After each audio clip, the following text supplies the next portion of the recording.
بسم اللہ الرحمن الرحیم۔ مفتی طارق مسعود کے بیانات سننے کے لیے کاوش ٹی وی کو سبسکرائب کریں۔ مسائل کا میں دو چھوٹے چھوٹے مسائل بیان کر کے پھر بیان شروع کرتا ہوں۔ میں نے ایک بیان کیا تھا کہ سفر میں سنتیں پڑھنا، سفر کے دوران سنتیں پڑھنا، اس پہ بہت لوگوں کے نیگیٹو کمنٹس آئے ہیں، حدیثیں لکھ کے بھیجی لوگوں نے، اور یہ شو کیا کہ جیسے ہمیں تو حدیث کا کچھ پتہ ہی نہیں ہے۔ حدیثیں لکھ کے بھیجی کہ فلاں صحابی سفر میں سنتیں چھوڑ دیا کرتے تھے۔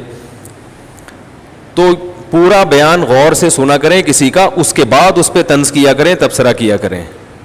میں نے اس میں بتایا تھا ایک سفر تو وہ ہے جس کو ٹریولنگ کہا جاتا ہے نا، ٹریول کر رہے ہیں، آپ جا رہے ہیں، راستے میں ہیں، پھر آپ چھوڑ دیں کیونکہ واقعی مشقت ہوتی ہے اس میں۔ وہ جتنی حدیثیں یا صحابہ کے آثار پیش کیے ہیں وہ اس سفر کے بارے میں جس میں آپ ٹریولنگ کر رہے ہیں، اور ایک کہیں جا کے آپ ٹھہر چکے ہیں، رہائش ہے آپ کی، لیکن 15 دن سے کم ٹھہرنے کا ارادہ ہے۔ اب شرعی اعتبار سے تو آپ مسافر ہیں، لغوی اعتبار سے آپ مسافر نہیں ہیں، تو وہاں آپ کو سنتیں پڑھنی پڑیں گی۔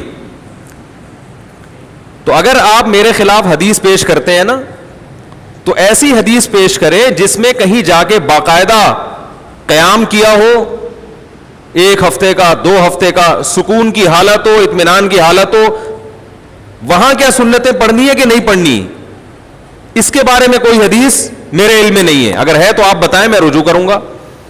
لہذا اس میں چھوڑ دینی چاہیے، اس میں ساتھیوں کو تکلیف میں نہیں ڈالنا چاہیے۔ باقاعدہ بتایا کہ اسٹیشن پہ لوگ باقاعدہ خشوع و خضوع سے سنتیں پڑھ رہے ہیں، ادھر بھائی جماعت قائم کرو، جلدی سے ٹرین میں بیٹھو، اپنے آپ کو بھی مشکل میں ڈالا ہوا ہے، دوسروں کو بھی ڈالا ہوا ہے۔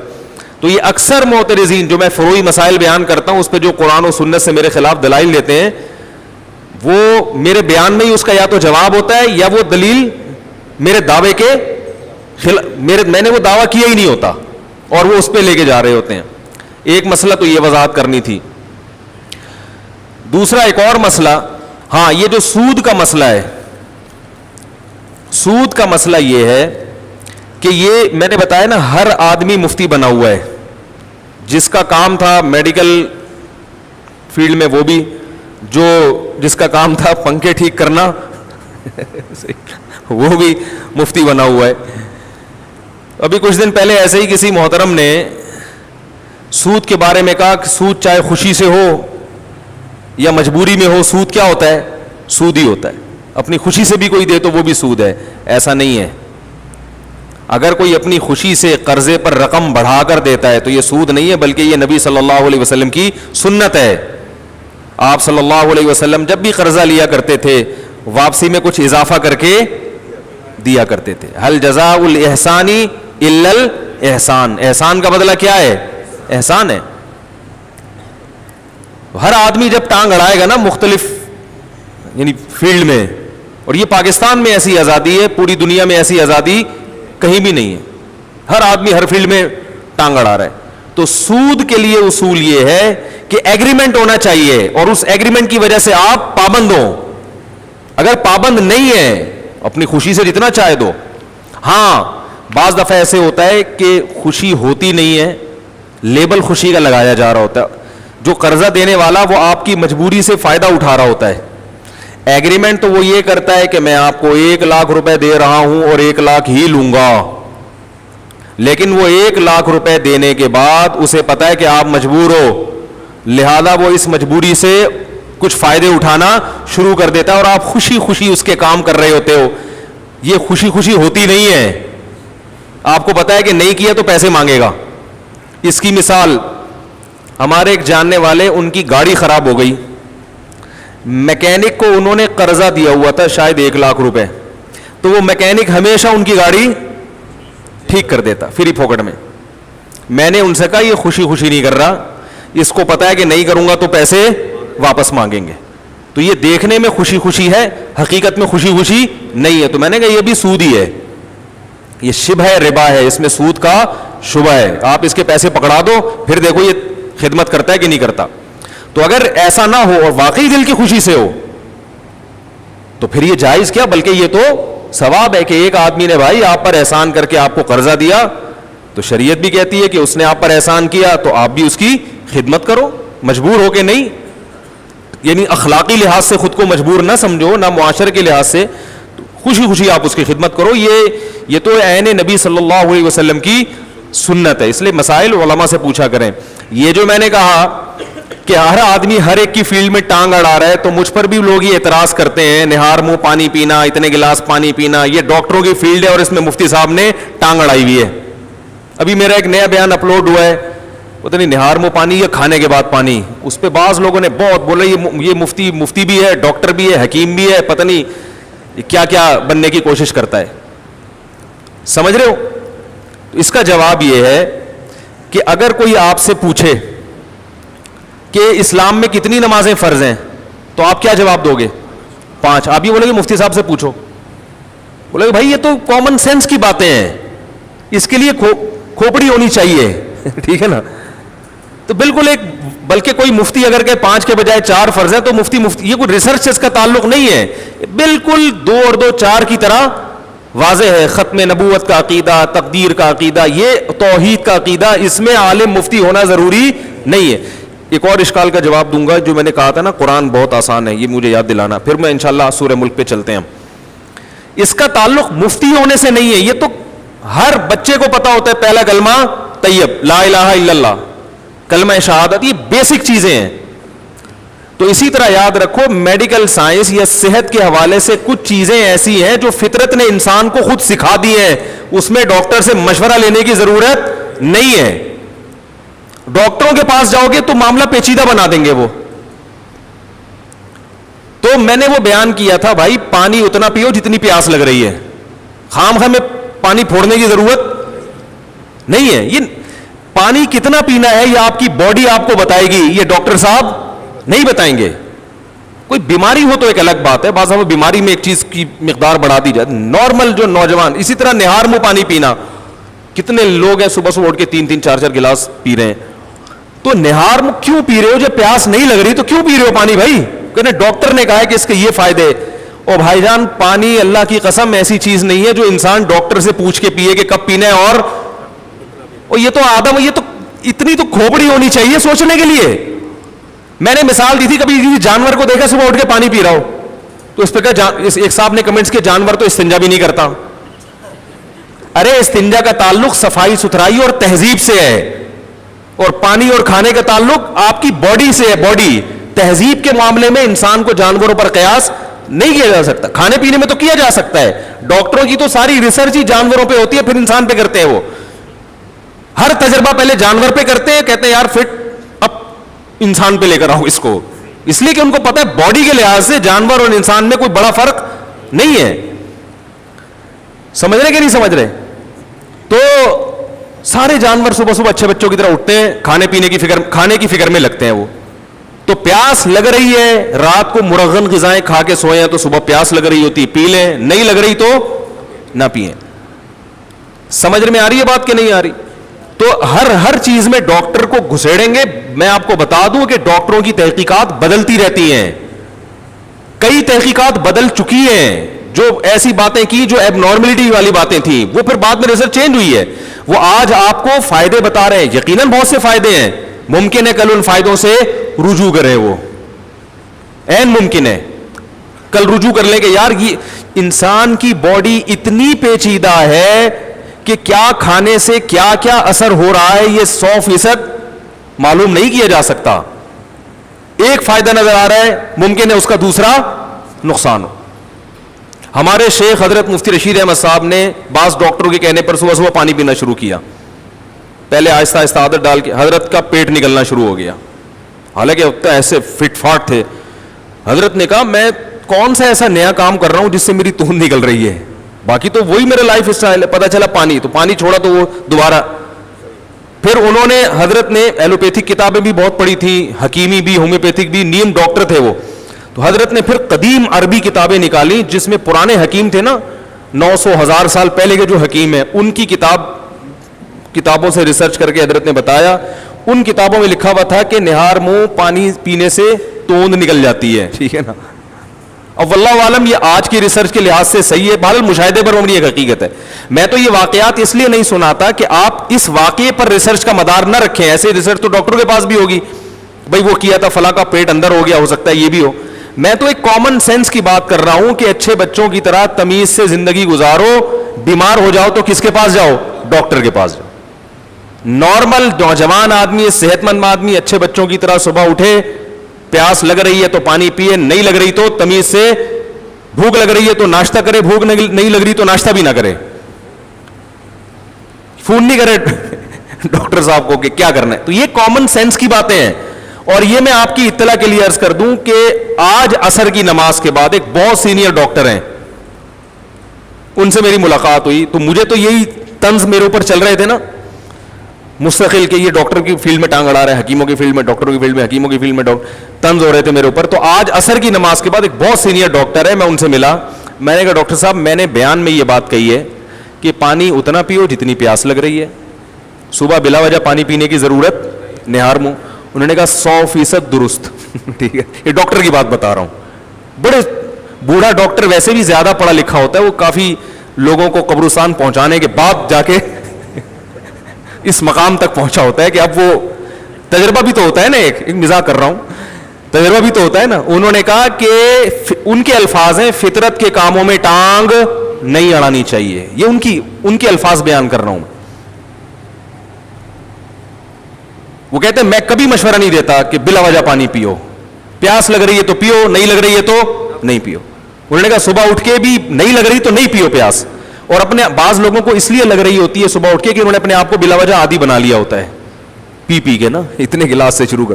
تو ہر چیز کے کچھ فائدے ہیں، لیکن ایسے اندرونی سائیڈ افیکٹ ہو سکتا ہے ہو رہے ہوں کہ جو آپ بعد میں جا کے آپ کو پتا چلے اور ابھی وہ ڈاکٹروں کی نظر سے اوجھل ہوں. سمجھ رہے ہیں کہ نہیں سمجھ رہے؟ اور اللہ تعالیٰ نے ہماری باڈی میں ایسی فلیکسیبلٹی رکھی ہے، اتنی لچک رکھی ہے کہ جس چیز کا عادی بناؤ گے نا باڈی اس کی عادی بن جاتی ہے.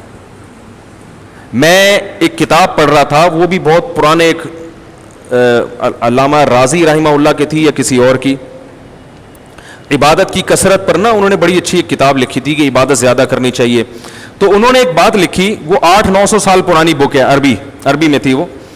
انہوں نے ایک بات لکھی کہ عبادت کی کثرت یا اعمال کی کثرت جب ہی ممکن ہے جب آپ نیند کم کریں. کیا خیال ہے؟ ورنہ ہمارا زیادہ ٹائم تو سونے میں گزر جاتا ہے نا. تو ٹائم کو بچانے کے لیے ضروری ہے کہ نیند کیا کریں؟ کم کریں. غور سے سنیے گا یہ بات. اب نیند کم کرنے کا ایک طریقہ ایسا ہے جو نیچرل نہیں ہے، یہ کچھ میں اپنے الفاظ استعمال کر رہا ہوں، وہ مضمون انہی کا ہے لیکن اسٹائل اور الفاظ کی سلیکشن یہ میری ہے. وہ طریقہ یہ کہ نیند آ رہی ہے مگر نہیں سو، تو ظاہر ہے پاگل ہو جاؤ گے. کیا ہو گیا بھائی؟ یعنی جتنی نیند آپ کی باڈی کو چاہیے وہ آپ کو نہیں مل رہی تو پاگل ہو جاؤ گے نا. تو صحیح طریقہ یہ ہے کہ جن چیزوں کی وجہ سے نیند آتی ہے نا ان چیزوں پہ کیا کر لو؟ کنٹرول. سب سے زیادہ نیند آتی ہے کھانے سے اور پینے سے. تو انہوں نے کہا کہ کھانے پہ بھی کنٹرول کرے انسان اور پینے پہ بھی. پھر ان کے الفاظ بتا رہا ہوں، اس زمانے کے جو بھی حکیم تھے ان کی ریسرچ انہوں نے لکھی کہ اللہ تعالیٰ نے ہماری باڈی کو ایسا لچکدار بنایا ہے کہ اگر کسی علاقے میں لوگوں کو پانی کم ملتا ہو تو کچھ عرصے کے بعد ہماری باڈی اسی کم پانی پہ جینے کی عادی ہو جاتی ہے اور وہ مختلف طریقوں سے جو رطوبات کی کمی ہے نا اس کو پورا کرنا شروع کر دیتی ہے. اللہ نے بہت دیکھو صحرا کے لوگوں کے پاس پانی کم ہوتا ہے، ان کی جسم میں پانی کی کمی بھی نہیں ہوتی، اور جو آبشاروں میں رہتے ہیں ان میں پانی کی بسا اوقات کمی ہو جاتی ہے کیونکہ وہ پیتے پیتے زیادہ پانی کے عادی ہو گئے ہیں. اگر آپ اپنے آپ کو 20-20 25-25 گلاس پانی کا عادی بناؤ گے نا تو جب آپ کو یہ پانی نہیں ملے گا آپ کے باڈی میں پانی کی کمی ہو جائے گی. تو نہ کم پیو نہ زیادہ پیو، سمجھ رہے ہو؟ جتنی باڈی کی ریکوائرمنٹ ہے اتنا پیو. ہاں کوئی بیماری ہو اس میں ڈاکٹر کہے، شوگر لیول ہائی رہتا ہے اس میں ڈاکٹر کے پانی کی مقدار بڑھاؤ، گردوں کا کسی کا مسئلہ ہوا ہے تو اس میں پیشاب زیادہ نکالنا ہے اس کو، فلٹر کرنا ہے تو وہ ایک الگ چیز ہے. میں نے کہا بیماری میں تو مفتی نہیں بتائے گا بھائی, ڈاکٹر ہی بتائے گا, میں تو نارمل انسان کے بچے کی بات کر رہا ہوں. 25 سال کا نوجوان ادھر ایک بیٹھا ہوا ہوگا شاید بیان میں, اچھا بھلا 25 بھی نہیں 22-23 سال اس کی عمر ہے, اینڈ سم فٹ فاٹ, سو اٹھ کے 6 گلاس پانی پی رہا ہے. میں نے کہا کیا کر رہا ہے اللہ کے بندے, تو اتنا فٹ فاٹ تو ہے. تو اس لیے تمیز سے زندگی گزارو. ٹھیک ہے, دیکھو حکیموں کی صحت اچھی ہوتی ہے نا, بار بار کہتا ہوں میں, حالانکہ ریسرچ ڈاکٹروں کی زیادہ ہے, حکیموں کی ریسرچ کم ہے. مشاہدے پر مبنی حقیقت ہے, صحت ڈاکٹروں کی اتنی اچھی نہیں ہے جتنی حکیموں کی. میں نے پچھلے بیان میں بھی کہا, ابھی 71 ایئرز اولڈ ایک حکیم صاحب آئے تھے اور ہم نے ان کو مشورہ دیا کہ آپ ایک اور شادی کریں, فوراً تیار ہو گئے.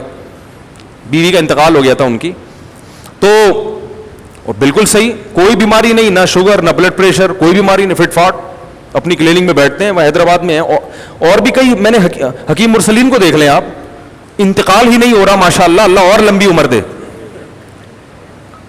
میری والدہ بچپن میں مجھے لے جایا کرتی تھی, 90s کی بات ہے یا 80s کی, مجھے اس وقت پیدا ہوئے زیادہ دن نہیں ہوئے تھے. جب میری والدہ مجھے ان کے پاس لے کے جاتی تھیں تو وہ بوڑھے تھے اس وقت. سن 2007 میں میرا گلا خراب ہوا, ٹھیک ہی نہیں ہو کے دے رہا, اینٹی بایوٹک کھائیں, بہت علاج کی کوشش کی مگر گلا ٹھیک نہیں ہوا. حکیم مرسلین کے پاس میں اس لیے نہیں گیا, میں نے کہا ان کا تو انتقال ہو چکا ہوگا, کیونکہ جب اس دور میں میری والدہ لے جاتی تھی وہ بوڑھے تھے, تو اب کہاں بچے ہوں گے. ہم نے سوچا کہ چھوڑو, مجھے پتا ہے حکیم بہت اچھے ہیں وہ, لیکن اب کیا, چھوڑو یار. کسی نے بتایا کہ زندہ ہیں, میں چلا گیا, الحمدللہ وہ میں بیٹھا, انہوں نے نبض پکڑی ہے اور مجھے ایک کارمینہ لکھ کے دے دی, یہ جو عام ہاضمے کی دوا ہوتی ہے, اور ایک دو ایسی 25 روپے کی دوا دی ہوگی 2007 میں, اور میں ٹھیک ہو گیا. 2 دن دوا کھائی ہے, گلا سیٹ ہو گیا. تو خیر پھر کیا ہوا ہے, پھر میں 2014 میں میرے پیٹ میں کوئی بیماری ہوئی ہے, کیا مسئلہ تھا مجھے ابھی یاد نہیں, کہ ملیریا تھا کیا تھا واللہ عالم. تو میں نے کہا اب تو انتقال یقیناً, کیونکہ بالکل بھی چانس نہیں تھا نا کہ یار وہ زندہ رہیں گے. کیونکہ جب میں 2007 میں گیا تو ان کے بیٹے بوڑھے ہو چکے تھے جو ان کے ساتھ بیٹھے ہوئے تھے مطب میں, ان کی داڑیاں سفید ہو گئی تھی. 2014 میں جب ان کے پاس گیا تو بھائی یہ بھی دین سے تعلق ہے ان باتوں کا, ہماری صحت کا بھی تو شریعت نے کتنا, نبی صلی اللہ علیہ وسلم نے تو نسخے بتائے نا صحت کے, تو میں اگر کوئی بات جانتا ہوں شیئر کر لوں تو میرا خیال ہے کوئی بری چیز نہیں ہے, یہ فائدہ ہی ہوگا انشاءاللہ. تو میں ان کے پاس 2014 میں گیا, میرا خیال تھا انا للہ و انا الیہ راجعون ہو چکا ہے, لیکن گیا تو زندہ ماشاءاللہ. پھر کیا ہوا ہے کہ پھر میں گیا ہوں 2000 پچھلے سال یا ابھی چند مہینے پہلے, میں جب عمرے پہ گیا تھا تو وہاں گلا خراب ہوا, اینٹی بایوٹک کھائی ہے, پیٹ ایسا خراب ہوا ہے کہ صحیح ہونے کا نام ہی نہیں لے رہا تھا. اتنا علاج کرایا, اتنا پیسہ خرچ ہوا. ادھر آ کے ایک بہت بڑے اسپیشلسٹ ہیں پیٹ کے, بڑے مشہور ہیں ڈاکٹر, ہندو ڈاکٹر ہیں لیکن بہت مشہور آدمی ہے, وہ یہاں بیٹھتے ہیں قریب میں ہی, ان کے بارے مشہور ہے, جس پیٹ کے بہت بڑے اسپیشلسٹ. گیا ہوں, اتنا سا بھی فائدہ نہیں ہوا, رتی برابر بھی. حکیم مرسلین کے پاس اس لیے جا رہا تھا, میں نے کہا تھا ان کا انا للہ, کیونکہ جب 2014 میں یہ, وہ تو اتفاق سے غریبی تھی کہ زندہ دریافت ہوئے, کسی نے مجھے بتایا کہ زندہ ہیں, میں چلا گیا, واقعی زندہ تھے. مجھے انہوں نے دوا لکھ کے دی ہے, آپ یقین کریں گے 1.5 سے 2 دن لگے مجھے ٹھیک ہونے میں, میرا پیٹ صحیح ہو گیا. حالانکہ میں بڑے بڑے ڈاکٹروں کو دکھا چکا تھا, پہلے عام جنرل فزیشین کو دکھایا, جب کہیں ٹھیک نہیں ہوا تو پھر گیا اسپیشلسٹ کے پاس, پھر بھی ٹھیک نہیں ہوا. وہ حکیم صاحب نے دوا بھی پتہ نہیں کیا ہے, ہلکے سے چورن چٹنی, کوئی زیادہ کوئی مہنگی دوا بھی نہیں تھی. انہوں نے مجھے کہا 1 ہفتہ کھانی ہے, میں نے 2 ہفتے کھائی اور ٹھیک ہو گیا. اس کے بعد میں وہ دوا کھانا بھی بھول گیا, مجھے یاد ہی نہیں, کیونکہ آپ نے ٹھیک ہو جاتا ہے بھول جاتا ہے. تو پھر کیا ہوا ہے کہ جب میں چند مہینے پہلے کلینک سے باہر, ان کی مطب سے باہر نکل کے آیا, میں کہیں جا رہا ہوں, واپس گھر آ رہا, تو ایک صاحب راستے میں ملے. انہوں نے کہا یار کوئی اچھا حکیم بتاؤ. میں نے کہا حکیم مرسلی نے, کہہ رہے ان کا تو انتقال ہو گیا, بہت عرصہ ہوا. میں نے کہا سب دنیا میں یہی سمجھ رہے ہیں, میں نے کہا سب یہی سمجھ رہے ہیں. میں نے کہا بھی ہوا نہیں ہے, جاؤ. یہ ایک حکیم, لیاری میں ایک حکیم تھے, لیاری میں بھائی وہ میں میٹرک میں ہوں گا شاید اس وقت, تو بڑی شہرت تھی ان کی, تو مجھے وہ نزلے کی پرابلم تھی. میں جب ان کے پاس گیا تو اکثر میری والدہ بھی وہیں جایا کرتی تھیں, تو میں نے دیکھا وہ 90-95 سال ان کی عمر کھڑے کھڑے مریضوں کا علاج کر رہے ہیں یار, نبض چیک کر رہے ہیں. میں نے کہا یار اتنی دیر آج جوان آدمی نہیں کھڑا ہو سکتا ہے, کھڑے کھڑے کیا کر رہے ہیں. تو میڈیکل سائنس کی ریسرچ یقیناً زیادہ ہے, لیکن نیچرل لائف کس کی ہوتی ہے؟ نیچر کے قریب کون ہوتا ہے؟ حکیم. تو میں مقصد میڈیکل سائنس کی مخالفت نہیں ہے, بڑی بیماریوں میں تو ڈاکٹر ہی علاج کرتے ہیں, کوئی ہڈی ٹوٹ جائے تو پھر حکیم صاحب ایلفی سے تو جوڑ دیں گے, ویسے نہیں جوڑ سکتے وہ, ٹھیک ہے نا. اور بڑے جو خدا نخواستہ کسی کو اٹیک ہو گیا تو فوراً اس کو لے کر جائیں کہ ڈاکٹر کے پاس, ایسا نہ حکیم مرسلین کے پاس لے کے جا رہے ہو, تو وہ تو حکیم مرسلین بھی کہے گا بھائی اس کو تو ڈاکٹر فوراً ایڈمٹ کراؤ, کوئی ایسی خطرناک ایکسیڈنٹ ہو گیا, کوئی بڑی بیماری. لیکن میرا مقصد یہاں بیان کرنے کا ڈاکٹروں کی اہمیت کو کم کرنا نہیں ہے, نیچر کی اہمیت کو بیان کرنا ہے. کیونکہ حکیم لوگوں کی دوائیں کیمیکل سے پاک ہوتی ہیں, جو صحیح حکیم ہیں جڑی بوٹیاں ہیں, یعنی وہ فطرت کے زیادہ قریب ہیں, اس لیے ان کے سائیڈ افیکٹ بولو بھائی کم ہیں. پھر وہ رات کو جلدی سوتے ہیں, صبح جلدی. ڈاکٹر صاحب رات کو 4 بجے تو کلینک بند کر کے آ رہے ہوتے ہیں, اور آتے بھی کیسے ہیں, کتے ان کو گھر چھوڑ کر آتے ہیں. وہ ایک ہمارے دوست تھے, وہ اسی طرح آیا کرتے تھے, ڈاکٹر تھے, تو پوری رات راستے میں کتے بھونک رہے ہوتے تھے ان کے پیچھے, اتنی لیٹ نائٹ آتے تھے. پھر صبح پھر سگریٹ بھی پی رہے ہوتے ہیں بہت سے ڈاکٹر. تو پھر اینٹی بایوٹک کے اپنے مضر اثرات ہیں, اس کے سائیڈ افیکٹ الگ ہیں. تو اس لیے نیچرل جو نیچر ہے, صبح صبح اٹھ کے ورزش کرو, پیاس لگ رہی ہے تو پانی پیو, بھوک لگ رہی ہے تو کھانا کھاؤ. ہمارے نبی صلی اللہ علیہ وسلم, بلکہ قرآن نے صحت کا ایسا بہترین نسخہ بیان کیا, کلو وشربو ولا تسرفو, کھاؤ پیو حد سے تجاوز مت کرو, اعتدال سے کھاؤ اعتدال سے پیو. مسئلہ خراب ہوتا ہے جب ہم حدود سے تجاوز کرتے ہیں, کھانا ایسے کھاتے ہیں کہ اس کے بعد دنیا میں کبھی ہمیں کھانا دیکھنے کو نہیں ملے گا. پانی بھی ایسے پیتے ہیں کہ پورے پورے جگ پیتے, پیاس لگ رہی ہوتی ہے تو تمیز سے بھائی ایک گلاس پیو, تھوڑی پیاس بجھ جائے گی, پھر دوبارہ پیاس لگے تو پھر پی لینا. افطاری میں دیکھیں نا پورے پورے جگ کیسے انڈیلتے ہیں. تو ہر چیز تمیز سے. اسی طرح جب بات چل پڑی ہے تو ایک اور بات بتا دوں, یہ بھی بہت زیادہ سوال اٹھایا جاتا ہے کتنے گھنٹے سونا چاہیے. دیکھو جب سے آدم علیہ السلام آئے ہیں نا, اس وقت تو ڈاکٹر بھی نہیں تھے.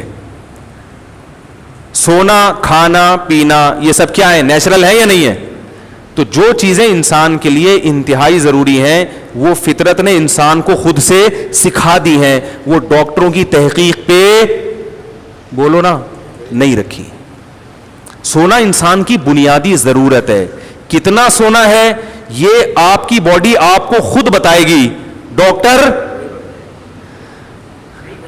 دیکھو کتنا کھانا ہی باڈی بتاتی ہے نا. اب کوئی آدمی آگے پوچھے حکیم صاحب مجھے کتنی روٹیاں کھانی چاہیے, حکیم بولے گا بھائی تجھے 1 روٹی کی بھوک ہے تو 1 روٹی کھا, تیرا 4 روٹیوں سے پیٹ نہیں بھرتا تو 4 روٹیاں کھا. تو ہر آدمی کی صحت کے حساب سے الگ ہے نا. اس لیے آج کیا ہم نے دیکھا ہے سب کی زبانوں پہ 8 گھنٹے سونا صحت کے لیے انتہائی ضروری, 8 گھنٹے سونا صحت کے لیے پوستی بن چکے ہیں لوگ. پوری قوم تمیز سے سو رہی ہے, حالانکہ 8 گھنٹے بہت ہے, بالکل ضروری نہیں ہے 8 گھنٹے صحت کے لیے. تجربہ کر کے دیکھ لیں آپ کی نیند کتنی ہونی چاہیے, جتنی نیند کے بعد آپ فریش ہو جائیں وہ نیند آپ کی صحت کے لیے ضروری. تجربہ کر کے دیکھیں, رات کو 4 گھنٹے تسلی سے سوئیں اور اٹھیں, اس وقت تو تھکاوٹ ہوگی, اٹھ کے جب وضو وغیرہ کر کے مسجد میں آئیں آپ بالکل فریش ہو چکے ہوگے.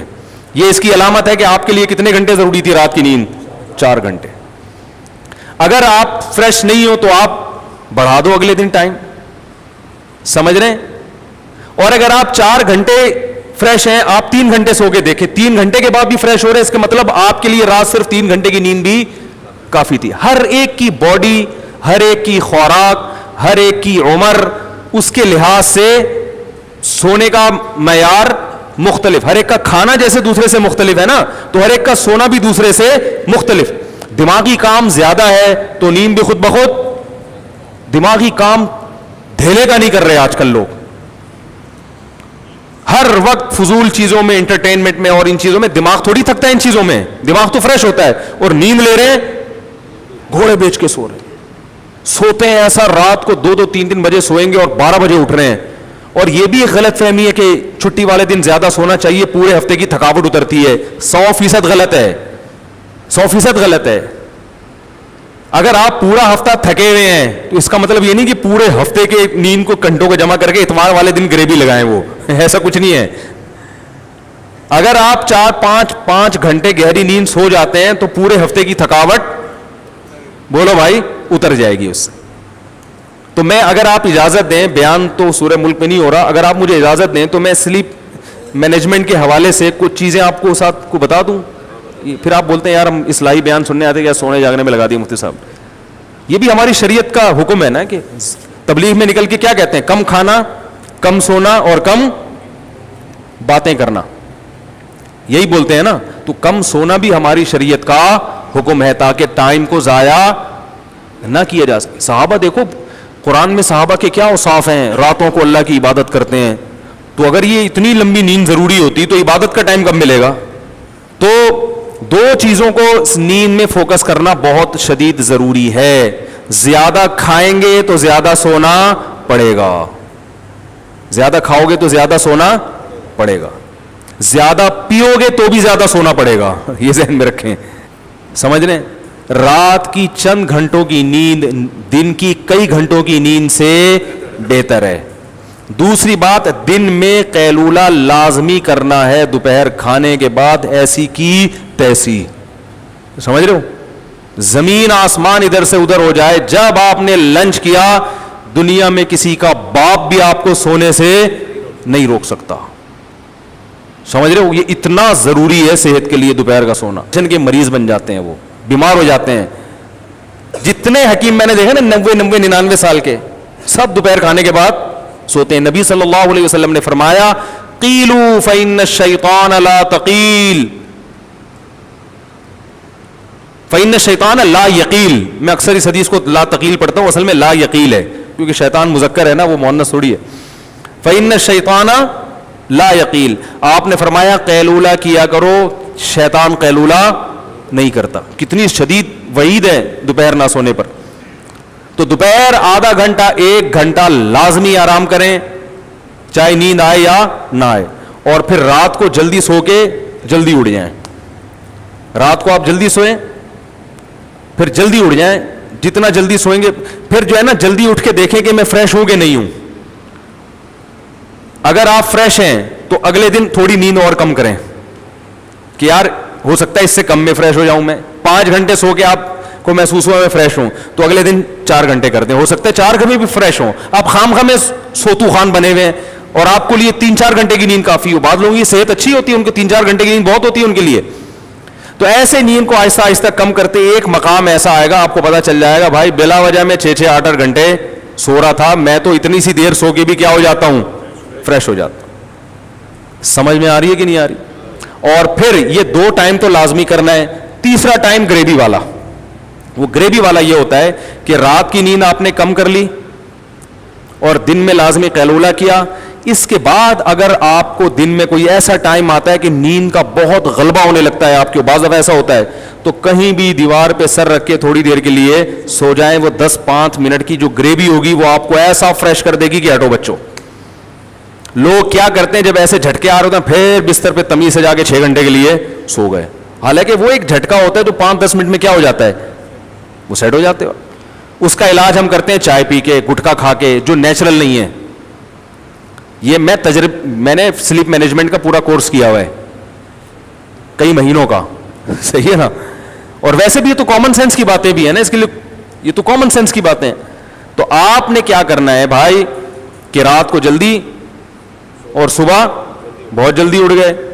اور پھر اگر آفس میں کہیں نیند آ رہی ہے تو 5-10 منٹ کے لیے کہیں کونے میں جا کے, ویسے گورنمنٹ کے آفس میں تو اتنا الحمدللہ بہت زیادہ سہولت ہے سونے کی وہاں پہ نا, تو وہاں تو جو گورنمنٹ کے ملازمین ہیں ان کے لیے تو بہترین پیکیج ہے. وہ تو وہاں بس وہ رات کو سوئے ہی نہیں.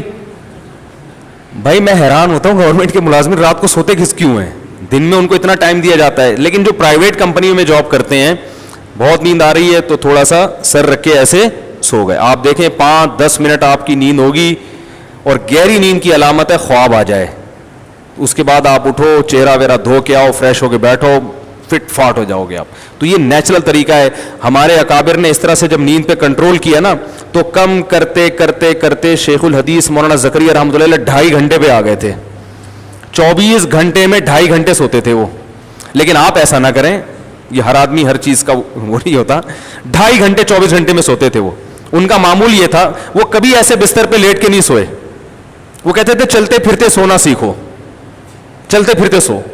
یعنی کام کرتے تھے محنت کا, جب نیند آتی وہیں لیٹ جاتے, گہری نیند, تھوڑی دیر آرام کیا, بس اٹھ کے پھر کام کرنا شروع کیا. تو ان کے مرید نے ان کے ٹائم کو کیلکولیٹ کیا, انہوں نے کہا یہ 24 گھنٹے میں جو ان کا جو سونے کا ٹائم ہے کتنا بنتا ہے, 2.5 گھنٹے. تبھی تو اتنا کام. بذل المجہود دیکھو, سعودی عرب کی یونیورسٹیوں میں ہے وہ بذل المجہود, جو ان کی ابو داؤد کی شرح ہے.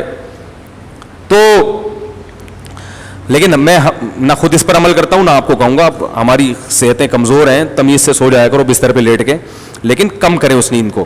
اللہ تعالیٰ عمل کی توفیق عطا فرمائے. تو میں ڈاکٹروں کی جو فیلڈ میں ٹانگ اڑاتا ہوں, نہیں اڑاتا بھائی کوئی. میں ڈاکٹر ہوں, میں تو کامن سینس کی ایک عمومی بات کرتا ہوں, اور وہ باتیں ڈاکٹر بھی کر رہے ہوتے ہیں. ایک ڈاکٹر نہیں کرے گا تو دوسرے سے پوچھیں, وہ وہی کہہ رہا ہوگا جو میں کہہ رہا ہوں. صحیح ہے نا. اجماع نہیں ہے اس پہ ڈاکٹروں کا. صحیح ہے, اتفاقی چیز نہیں ہے یہ, اجماعی مسئلہ نہیں ہے. تو اب دیکھو, پہلے ڈاکٹر کہتے تھے نا, بہت ساری چیزوں کا کہتے تھے, اب اس سے رجوع کر لیا. چینی کو کتنا کھلا کے پوری قوم کو چینی کا عادی بنا دیا. اب خود کہہ رہے ہیں وائٹ پوائزن ہے چینی, میں کیمیکل ڈالے جا رہے ہیں. ٹھیک ہے نا, اس میں پتہ نہیں کیا کیا ڈالا جا رہا ہے. تو سورہ ملک پر بات کر رہا تھا میں, جلدی سے اب اس کو سمیٹتے ہیں. سورہ ملک کو بہت عرصہ ہو گیا سورہ ملک ہی چل رہی ہے. ہاں, ایک اور مسئلے کا جواب دے دوں تاکہ یہ سارے اعتراضات کمپلیٹ ہو جائیں. میرا ایک بیان یہ بھی کیا ہے کہ قرآن آسان بھی ہے اور مشکل بھی ہے. آسان بھی ہے اور مشکل بھی ہے. آسان اس اعتبار سے, مشکل اس اعتبار سے. تو میں نے اس پہ پوری ڈیٹیل بیان کی کہ یہ لوگ کہتے ہیں نا ہمیں مسائل کے لیے علماء کی ضرورت نہیں ہے, قرآن خود سمجھو, خود سمجھ میں آئے گا. اس پر میں نے پورا بیان کیا تھا کہ قرآن میں جو مسائل کا باب ہے وہ آپ کی سمجھ میں خود سے نہیں آئے گا, اس کے لیے مجتہدین کی رہنمائی چاہیے. اس پر بھی لوگوں نے, یہ میں نے پورا دلائل سے قرآن و حدیث سے بیان کیا ہے. اس پر بعض لوگوں نے اعتراض کیا تو قرآن تو پھر غیر مسلموں کے لیے بھی ہے نا, تو اگر اللہ نے قرآن کو مشکل بنایا تو غیر مسلم پھر کیسے ہدایت حاصل کرے گا. اس کا جواب میں بیان میں دے چکا ہوں, لیکن میں دوبارہ دے رہا ہوں تاکہ طنز کرنے والوں کو کچھ اللہ ہدایت دے شاید, کیونکہ یہ سوال نہیں کرتے, یہ طنز کرتے ہیں. یاد رکھو, قرآن مجید میں جو گمراہی اور ہدایت کی باتیں ہیں وہ بہت آسان ہیں, وہ غیر مسلم کی سمجھ میں آئیں گی. غیر مسلم کا جو ہم سے اختلاف ہے وہ رفع الیدین, آمین بالجہر, سورہ فاتحہ, یہ نہیں ہے. اس کا تو جو ایتھیس ہیں ان سے, ان کا ہم پہ, ان سے جو ہمارا مناظرہ ہے وہ کیا اللہ ہے یا نہیں ہے. ان سوالات کے جواب قرآن میں بہت آسان ہیں. پھر جو اللہ کو مانتے ہیں ان میں 2 قسم کے لوگ ہیں, ایک توحید پرست اور مشرک. تو مشرکوں سے جو ہمارا مقابلہ ہے تو عقیدہ توحید قرآن نے بہت ڈیٹیل سے بیان کیا, اس میں کسی مفتی سے سمجھنے کی ضرورت نہیں ہے, وہ بہت آسان ہے. پھر جو توحید پرست ہونے کا دعویٰ کرتے یہود و نصارہ, وہ نبی صلی اللہ علیہ وسلم کو نہیں مانتے. رسالت کا جو مسئلہ ہے وہ قرآن نے بہت وضاحت سے بیان کر دیا. تو یہود و نصارہ کا غلط ہونا قرآن سے بہت آسانی سے ثابت ہوتا ہے. اس میں کسی امام ابو حنیفہ یا امام شافعی کی آپ کو ضرورت نہیں ہے. تو یہ سارے اسٹیپ عبور کر کے جب آپ اسلام میں داخل ہو گئے, اور یہ قرآن سمجھ کے ہی ہوئے, اب اسلام لانے کے بعد اب آپ کو عقائد کی نہیں, اب آپ کو فروعی مسائل کی ضرورت پڑے گی. وہ قرآن میں آسان نہیں ہے, اس کے لیے اہل ہے, مجتہدین ہے, وہ پروفیسروں اور انجینئروں کا کام نہیں ہے. سمجھ میں آ رہی ہے بات؟ اب مسائل کھڑے ہوں گے, نماز میں رفع الیدین کرنا ہے کہ نہیں کرنا, ہم انزور سے, اس کے لیے مجتہدین ہیں. اگر یہ اتنا آسان ہوتا تو پھر ابو حنیفہ شافعی کی لوگوں کو ضرورت کیا تھی ہے بھائی؟ تو یہ ہستیاں پیدا کیوں ہوئی؟ وہ لوگوں کو کہہ دیتے یار ہمیں کیا ضرورت ہے, ہم تحقیق کریں. ہر دور میں انجینئر جیسے لوگ پیدا ہوتے رہیں گے, یوٹیوب بھی ہوگا, کتابیں بھی ہوں گی, خود ہی ریسرچ کرو, خود ہی فتوے دیتے رہو. قرآن سے صرف نماز کا طریقہ کوئی بتا کے دکھا دے, اقیم الصلاۃ ہے, نماز قائم کرو, نماز کا طریقہ قرآن میں نہیں ہے. اور صرف حدیث بھی کافی نہیں ہے, بہت ساری چیزیں نماز کی حدیث میں موجود نہیں ہے. رفع الیدین جو لوگ قائل ہیں سنت ہے, وہ یہ بتا دیں کہ یہ رفع الیدین چھوڑنے سے سجدہ سہو لازم ہوتا ہے کہ نہیں ہوتا. یہ بھی تو نماز کا مسئلہ ہے, یہ نہیں بیان کر سکتے آپ. ایک صاحب کو میں نے کہا کہ رفع الیدین واجب ہے, سنت ہے, سنت موقدہ ہے, کیا ہے؟ انہوں نے کہا بس نبی نے حکم دیا ہے کرو. حالانکہ ایسا ہے نہیں, نبی نے کوئی حکم نہیں دیا. نبی نے یہ فرمایا کہ جیسے میں نماز پڑھتا ہوں ایسے نماز پڑھو. تو آپ نے رفع الیدین والی بھی پڑھی ہے اور رفع الیدین نہ کرنے والی بھی پڑھی ہے. اب اس میں ترجیح کس نماز کو ہے, اس میں مجتہدین کا اختلاف ہے. لیکن اگر آپ پڑھنے کے قائل ہیں تو میں نے ایک صاحب سے پوچھا, میں نے کہا یہ سنت ہے واجب ہے حدیث سے کیا کہہ رہے ہیں؟ ہمیں نبی نے کہا کہ جیسے میں نماز پڑھتا ہوں ایسے پڑھو, نبی نے فرمایا ہم کریں گے. واجب سمجھ کے ہے یہ. جب آدمی کسی مسئلے سے جاہل ہوتا ہے نا تو پھر اس طرح سے ٹوپی گھماتا ہے. اللہ کے بندے, ایک آدمی نے نہیں کرا رفع الیدین تو اس کی نماز پہ حکم کیا لگاؤ گے؟ اگر آپ اس کو فرض کہتے ہو تو جو رفع الیدین نہیں کر رہا اس کی نماز نہیں ہوگی. اگر آپ اس کو سنت واجب کہتے ہو تو جو رفع الیدین نہیں کر رہا اس کو سجدہ سہو کرنا پڑے گا. اگر آپ اس کو سنت موقدہ کہہ رہے ہو تو جو رفع الیدین نہیں کر رہا وہ قابل ملامت ہے. اگر آپ اس کو سنت غیر موقدہ کہہ رہے ہو تو جو رفع الیدین نہیں کر رہا وہ قابل ملامت نہیں ہے.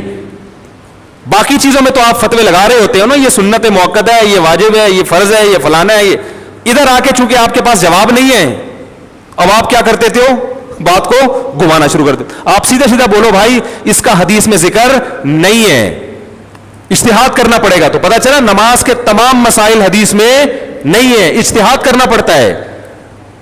میں نے ایک دفعہ بیان میں بتایا لوگوں کو, مسئلہ بیان کیا فیس بک پہ کہ سجدہ سہو کا یہ طریقہ ہے نا, اس طرف سلام پھیرو, تحیات کے بعد 2 سجدے کرو. اس پہ فیس بک پہ ایک صاحب نے اتنا طنز کیا, بخاری مسلم کی بہت ساری حدیثیں جس میں سجدہ سہو کا دوسرا طریقہ تھا. کہا یہ دیکھو مفتیوں کو مقلد ہیں اندھے اور یہ بخاری مسلم کی حدیثوں کی.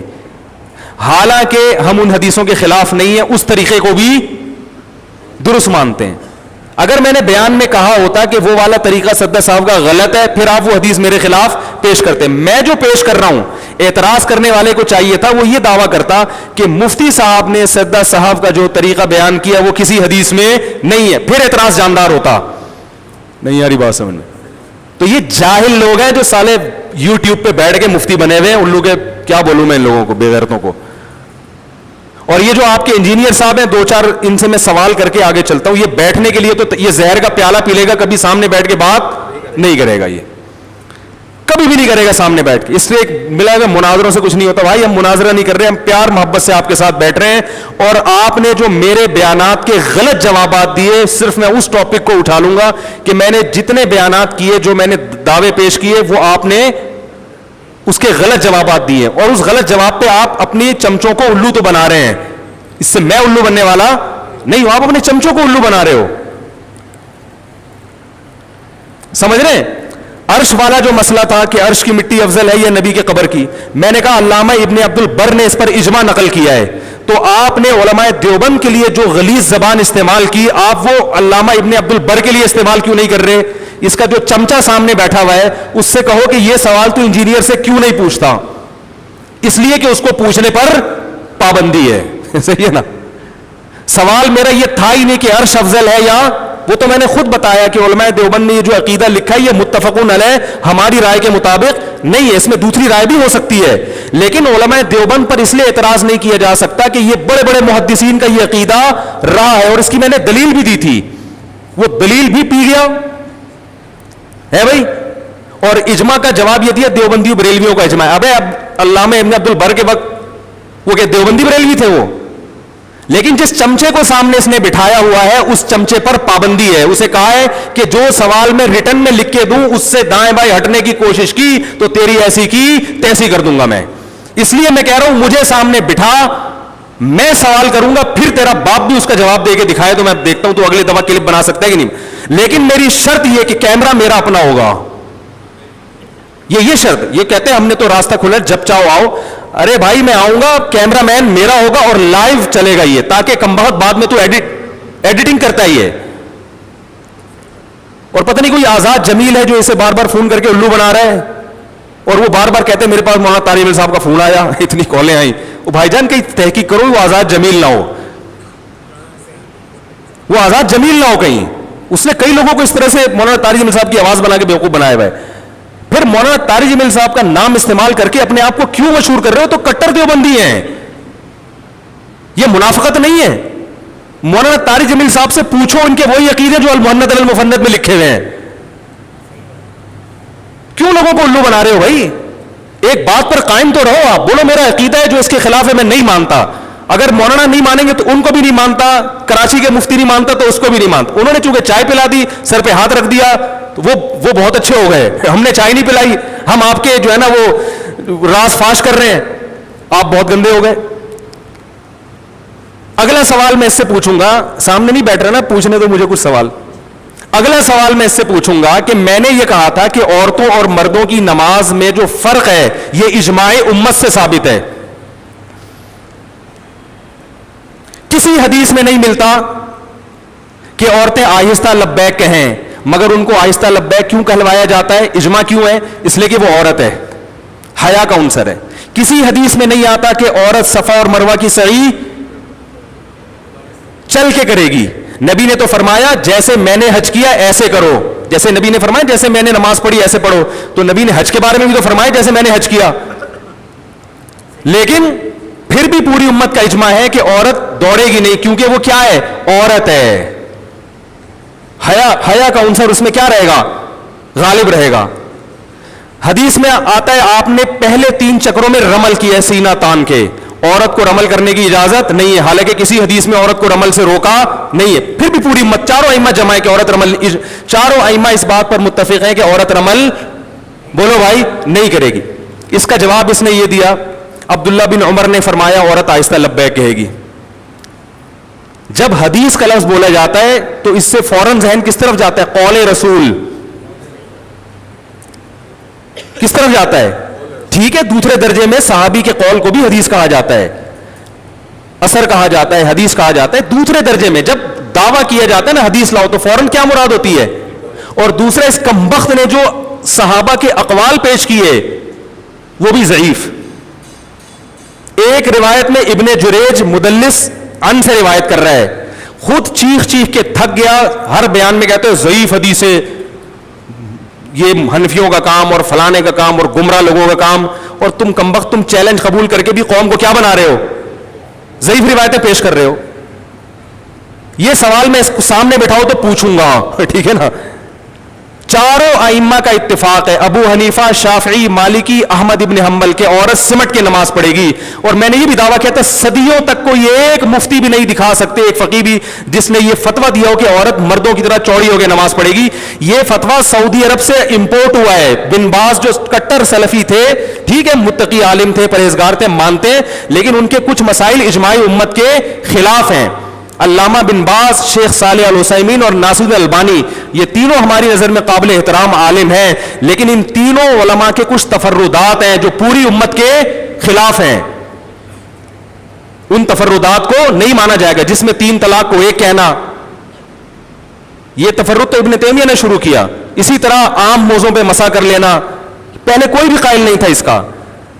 تو انہی میں سے یہ بھی ہے کہ انہوں نے ایک چیز کو پروموٹ کیا کہ عورت مردوں کی طرح, تو وہاں سے انہوں نے لیا ہے. اور تمام ائمہ محدثین ایک طرف. صرف ایک روایت ہمیں بخاری کی ملتی ہے جس میں انہوں نے ایک تابعیہ یا صحابیہ کے بارے میں کہا کہ وہ مردوں کی طرح پڑھتی تھیں, تو وہ خود اس کی علامت ہے کہ امام بخاری کو اس پوری امت میں ایک عورت ملی ہے. ٹھیک ہے نا, یہ خود اس کی علامت ہے. باقی تمام عورتیں کیا کر رہی تھیں؟ وہ سمٹ کے پڑھ رہی تھی. تبھی تو امام بخاری ایک خاتون کا تذکرہ کرتے ہیں, ایک خاتون کا تذکرہ کرتے ہیں. شوافع کی کتابوں میں امام شافعی سے بھی یہ منقول ہے, امام احمد بن حنبل سے صراحتاً منقول ہے کہ عورت سمٹ. ابے امام احمد بن حنبل امام بخاری کے استاذ ہیں. آج تم ہم پہ طنز کرتے ہو, یہ دیوبندیوں نے لوگوں کو اندھا مقلد بنایا ہوا, امام احمد بن حنبل پہ کیوں طنز نہیں کرتے آپ؟ وہ تو کہہ رہے ہیں عورت سمٹ کے نماز پڑھے گی. اگر آپ مجھ سے حوالہ مانگتے ہو اگلے بیان میں انشاءاللہ میں ان کی پوری عبارتیں پڑھ کے سناؤں گا. تو اتنے بڑے بڑے امت کے علماء فقیہ ان پہ طنز نہیں کرتے. طنز کس پہ کرتے ہو؟ بر صغیر کے علماء پر, کیونکہ آپ کو پتا ہے کہ میری دکان ان کی وجہ سے بند ہو گئی. صحیح ہے نا, جس سے خطرہ ہوتا ہے نا اسی کے پیچھے پڑا, یہ میرے پول پٹیاں کھولیں گے. تو میں نے یہ دعویٰ کیا تھا اجماع ہے, اس کا بھی کوئی جواب نہیں. اس کا جواب اس ہے دیوبندی بریلیوں کا اجماع ہے. فالتو باتیں. تو ہر جواب کو گھما رہا ہے ٹھیک ہے نا. اور ایک اور پوچھ لوں سوال. میں نے کہا تھا امام حسن نے 100 سے زیادہ شادیاں کی ہیں, اس پر اس نے طنز کیا کہ اہل بیت کے گستاخ, اور اہل بیت, اور کسی حدیث کی کتاب میں نہیں ہے, یہ تاریخی روایتیں ہیں. کمال کی دیکھو کہ جب میں نے کہا نا کہ حدیث لے کر آؤ, عورتیں سمٹ کے نماز پڑھتی ہیں, اس پر کوئی حدیث, عورتیں آہستہ لبیک کہیں, اس پر کوئی حدیث لے کر آؤ, تو اس نے کہا حدیث کی کتاب مصنف ابن ابی شیبہ میں عبداللہ بن عمر کی حدیث ہے. اس نے اس کو حدیث کی کتاب بھی مان لیا اور عبداللہ بن عمر کے قول کو حدیث بھی مان لیا. کمبخت مصنف ابن ابی شیبہ تمیز سے پڑھ لیتا. مصنف ابن ابی شیبہ ہی میں ہے کہ امام حسن نے بہت ساری شادیاں کی ہیں. وہ جو چمچا بیٹھا ہوا ہے قیامت تک اس سے یہ سوال نہیں پوچھے گا. بات آ رہی ہے سمجھ میں؟ یہ کہہ رہے تاریخی کی کتابوں میں ہے من گھڑت قصے اہل بیت کی گستاخی میں, اسی میں لکھا ہوا ہے. یہ وہ مصنف ابن ابی شیبہ ہی پڑھ لیتا. اور پھر ہمیں ایک تو علمی اختلاف ہوتا ہے نا, تمیز کے دائرے میں انسان بات کرتا ہے, یہ بات بھی جاہلانہ اور کرے گا ایسے جیسے اس سے بڑا مجتہد کوئی آج تک پیدا ہوا ہی نہیں ہے. کوئی پیدا ہی نہیں ہوا اس سے بڑا, بہت بڑا. ہمیں کہہ رہے ہیں یہ حدیث پڑھتے ہی نہیں ہے, دورہ کرتے ہیں, وہ بھی آخر میں دورے کی طرح ہی کرتے ہیں, ان کو حدیث کا کیا پتا. تو سامنے بیٹھ پتا چلے گا کہ تجھے حدیث کا کتنا پتا ہے. اور 2 سوال اور پوچھ لوں ہے بھائی. یہ انگلی کے اشارے کے بارے میں نا, انگلی سے یہ جو اس طرح اشارہ کرتے ہیں پوری التحیات میں, اس میں اس کمبخت نے یہ کہا ہے کہ یہ جو حنفی کلمہ توحید پہ انگلی اٹھا کے گراتے ہیں نا, یہ نہ کسی صحیح حدیث میں نہ کسی ضعیف حدیث میں, حالانکہ یہ حدیث میں موجود ہے. مجھے سند کی تحقیق نہیں ہے, اور اللہ کی قسم میں نے تحقیق ابھی تک کی نہیں ہے, میں تحقیق کر کے بتاؤں گا, لیکن حدیث موجود ہے اس پر. کلمہ توحید پہ آپ نے انگلی اٹھائی ہے, اس حدیث کا حوالہ مجھے یاد دلائیں, میں انشاءاللہ اگلے اتوار کو پیش کروں گا. اول تو یہ اب حوالہ مانگے گا نہیں, اس کو پتا ہے مفتی ممبر پہ بیٹھ کے اتنا بڑا دعویٰ کر رہے ہیں, حوالے کے بغیر کرے گا نہیں, یہ پی جائے گا اس سوال کو بھی. سمجھ رہے ہیں؟ کہہ رہے کوئی بھی حدیث میں نہیں ہے. دوسرا, اس نے ایک فرضی قصہ بنایا ہوگا, میرا خیال ہے کہ ایک اہل حدیث عالم کا میرے پاس فون آیا, ان سے میں نے کہا کہ نبی صلی اللہ علیہ وسلم التحیات میں جو انگلی ہلاتے تھے تو دعا کے وقت ہلاتے تھے, التحیات کے وقت نہیں ہلاتے تھے. اور وہ اہل حدیث کو میں نے سمجھایا اس کو, لیکن اس نے رجوع نہیں کیا. وہ اس اہل حدیث کا مذاق اڑایا نا, پتہ نہیں آیا کہ نہیں آیا, ایسے تو نہیں آزاد جمیل صاحب کی طرح آ رہے ہوں فون. اور میں نے اس اہل حدیث کو لاجواب کر دیا. وہ اہل حدیث کہہ رہا تھا التحیات کو بھی دعا کہا گیا ہے, التحیات ہی کو دعا کہا گیا ہے. کہہ رہا ہے نہیں, وہ حدیث میں تو وہ بڑے دعوے کیے نا, جو اس کا بیان سنیں گے بولیں گے یار اہل حدیث جو ہر وقت حدیث حدیث کے نعرے لگاتے ہیں وہ بھی اس کے سامنے بیچارے زیرو ہیں. ٹھیک ہے, ان کو بھی چاہیے کہ اس سے سیکھیں. کمبخت صحیح حدیث موجود ہے کہ نبی صلی اللہ علیہ وسلم جب قعدہ کرتے تھے, اذا قعد یدعو, جب قعدے میں بیٹھتے دعا شروع کر دیتے. حالانکہ آپ التحیات شروع کرتے ہیں, تو پتہ چلا التحیات کو کیا کہا ہے, دعا کہا ہے. صحیح حدیث موجود ہے. اس اہل حدیث نے کمبخت تجھے دوبارہ فون کر کے بتایا ہوگا, تیرا فون اس وقت بزی جا رہا ہوگا. ٹھیک ہے نا, یا واقعہ ہی نہیں ہوا ہوگا, فرضی کس سے گڑ گڑ کے بیٹھ کے الو بنا رہے لوگوں کو. اور بھی کئی چیزیں بہت ساری ہیں, بہت بیٹھ نہیں رہا نا, بہت ساری چیزیں بیٹھے سامنے تو پتہ چلے گا انشاءاللہ ہم اس کو. اور کیا یار, ایک دو چیزیں اور بھی دماغ میں آتی ہیں, تو یہ تو وہ ہیں جو ہلکی پھلکی ویسے ہی آ جاتی ہیں. اس کے خلاف بیٹھ کے میں تحقیق کرنا شروع کر دوں تو پھر تو دیکھو. ہاں ایک اور یاد آئی, اس کمبخت نے یہ بھی کہا ہے کہ ترمذی کی جو حدیث ہے نا, ترمذی کی حدیث جس میں آتا ہے کہ عبداللہ ابن مسعود رضی اللہ تعالی عنہ نے یہ فرمایا کہ میں تمہیں ایسے نماز پڑھ کے دکھاؤں جس طرح نبی نے نماز پڑھی ہے, اور پھر آپ نے تکبیر تحریمہ کے رفع الیدین کیا, اس کے علاوہ کہیں بھی نہیں کیا. اس نے اس حدیث پہ 2 اعتراض کیے. نمبر 1, سفیان ثوری کی وجہ سے یہ مدلس, سفیان ثوری مدلس ہے اور عن سے روایت کر رہے ہیں, لہذا یہ ضعیف ہے. کوئی اس کو صحیح ثابت کر کے دکھائے, چیلنج کیا ہے. کمبخت امام ترمذی نے اس کو صحیح کہا ہے. ناصر البانی جن کو تم مانتے ہو, انہوں نے اس کو صحیح کہا ہے. اور کیوں صحیح کہا یہ بھی بتا دوں. یعنی امام ترمذی جو حدیث لا رہے ہیں نا, وہ اس کو ایک نسخے میں حسن صحیح ہے, ایک میں حسن ہے. اس لیے کہ سفیان ثوری اس درجے کے مدلس نہیں ہے کہ جن کی روایت رد کر دی جاتی ہے.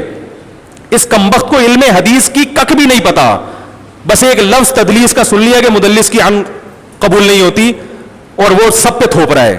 جس کو علم حدیث آتا ہے نا, عرب علماء نے اس حدیث کو صحیح قرار دیا ہے. دوسرا اعتراض اس نے یہ کیا ہے کہ عبداللہ ابن مبارک نے اس حدیث کو ضعیف قرار دیا ہے. اس کمبخت کو ترمذی کا صفحہ بھی پڑھنا نہیں آتا, کیونکہ جب طوطے کی طرح علم حاصل ہوتا ہے نا, کتابیں اردو کتابیں رٹ کے دیکھ کے, تو پھر یہی حال ہوتا ہے. عبداللہ ابن مبارک نے اس حدیث کو ضعیف نہیں کہا. دو حدیثیں عبداللہ بن مسعود سے منقول ہیں. ایک حدیث میں آتا ہے کہ عبداللہ ابن مسعود نے فرمایا کہ نبی نے ایسے نماز پڑھی ہے کہ شروع میں رفع الیدین کیا, بعد میں نہیں کیا. اس حدیث کو عبداللہ بن مبارک نے ضعیف کہا ہے. اگلی جو حدیث ہے جس میں آتا ہے کہ عبداللہ بن مبارک نے کہا کہ ایسے نماز پڑھ کے بتاؤں جیسے نبی نے پڑھی ہے, اس والی حدیث کو عبداللہ بن مسعود نے عبداللہ بن مبارک نے ضعیف نہیں کہا. اس کو ترمذی کا صفحہ نہیں پڑھنا آتا کہ ان کی کون سی والی عبارت کدھر تھوپ دی. اگر عبداللہ بن مبارک نے اس کو ضعیف کہا ہوتا تو امام ترمذی اس کو پھر صحیح تھوڑی کہہ رہے ہوتے. تو یہ گھمانے والے چکر ہیں, جو جس کا کام نہیں ہے میرے بھائی اس کو اس میں ٹانگ اڑانا نہیں چاہیے. آپ کا کام نہیں ہے یہ, تو بیٹھ جائے سامنے. انشاءاللہ اور بہت سارے ہیں, پتہ نہیں کتنے. ایک اور بتا دوں بس, پھر یار کیا ہو گیا, اب تو پھڈا پہ شروع ہو گیا تو پھر تمیز سے کرو نا اس کو. میں نے ایک حدیث بیان کی تھی کہ آپ صلی اللہ علیہ وسلم نے فرمایا کہ کوئی بھی بات مجھ سے سنو آگے پہنچاؤ. بہت سے لوگ ایسے ہوتے ہیں جو حدیث جانتے ہیں, حدیث کا مطلب نہیں سمجھتے. اس نے فوراً کلپ بنایا کہ ایسی کوئی حدیث بخاری میں نہیں ہے اور کہیں بھی نہیں ہے. ان الفاظ کے ساتھ نہیں ہے. جو میرے پہلے الفاظ تھے نا وہ یقیناً نہیں ہے. وہ پہلے الفاظ کیا تھے؟ میں نے ایک الفاظ پڑھے تھے, دو قسم کے الفاظ ملتے ہیں. وہ الفاظ یہ تھے کہ بلغوا عنی ولو آیا رب حامل فقہ غیر فقیہ. ایک الفاظ تو یہ ہیں. ایک الفاظ یہ ہیں کہ نضر اللہ امران سمع مقالتی فوعاها, کہ اللہ اس شخص کو تر و تازہ رکھے جو مجھ سے کوئی بات سن کے آگے پہنچائے. رب حامل فقہ غیر فقیہ, اس لیے کہ کچھ لوگ علم کی بات جانتے ہیں سمجھتے نہیں ہیں. تو حدیث کے الفاظ میں فرق ہے, معنی میں فرق نہیں ہے. تو ورڈنگ میں انسان سے غلطی ہو جاتی ہے کہ وہ والے الفاظ میں نے ادھر لگا دیے, لیکن معنی بالکل وہی ہے. بھئی ایک حدیث میں آتا ہے کہ اللہ اس کو تر و تازہ رکھے جو مجھ سے بات سن کے آگے پہنچا دے. تو اس میں بھی آپ ترغیب دے رہے ہیں نا, جو مجھ سے سنو آگے پہنچا دو. اس لیے کہ جس کو بتاؤ گے تو بہت سے لوگ ایسے ہیں جو حدیث جانتے ہیں سمجھتے نہیں ہیں. اور دوسری حدیث کے الفاظ یہ ہیں کہ جو سنو آگے پہنچاؤ. تو یہ الفاظ میں مجھ سے اونچ نیچ ہوئی ہے, لیکن بچے جیسے بات کو پکڑتے ہیں نا بتنگڑ بنانے کے لیے. اگر یہ عقل مند ہوتا تو کہتا بھائی مفتی صاحب نے جو حدیث بیان کی اس کے آخر میں تو یہ الفاظ نہیں ہے, لیکن اس معنی کی دوسری حدیث کے آخر میں یہ الفاظ ہیں.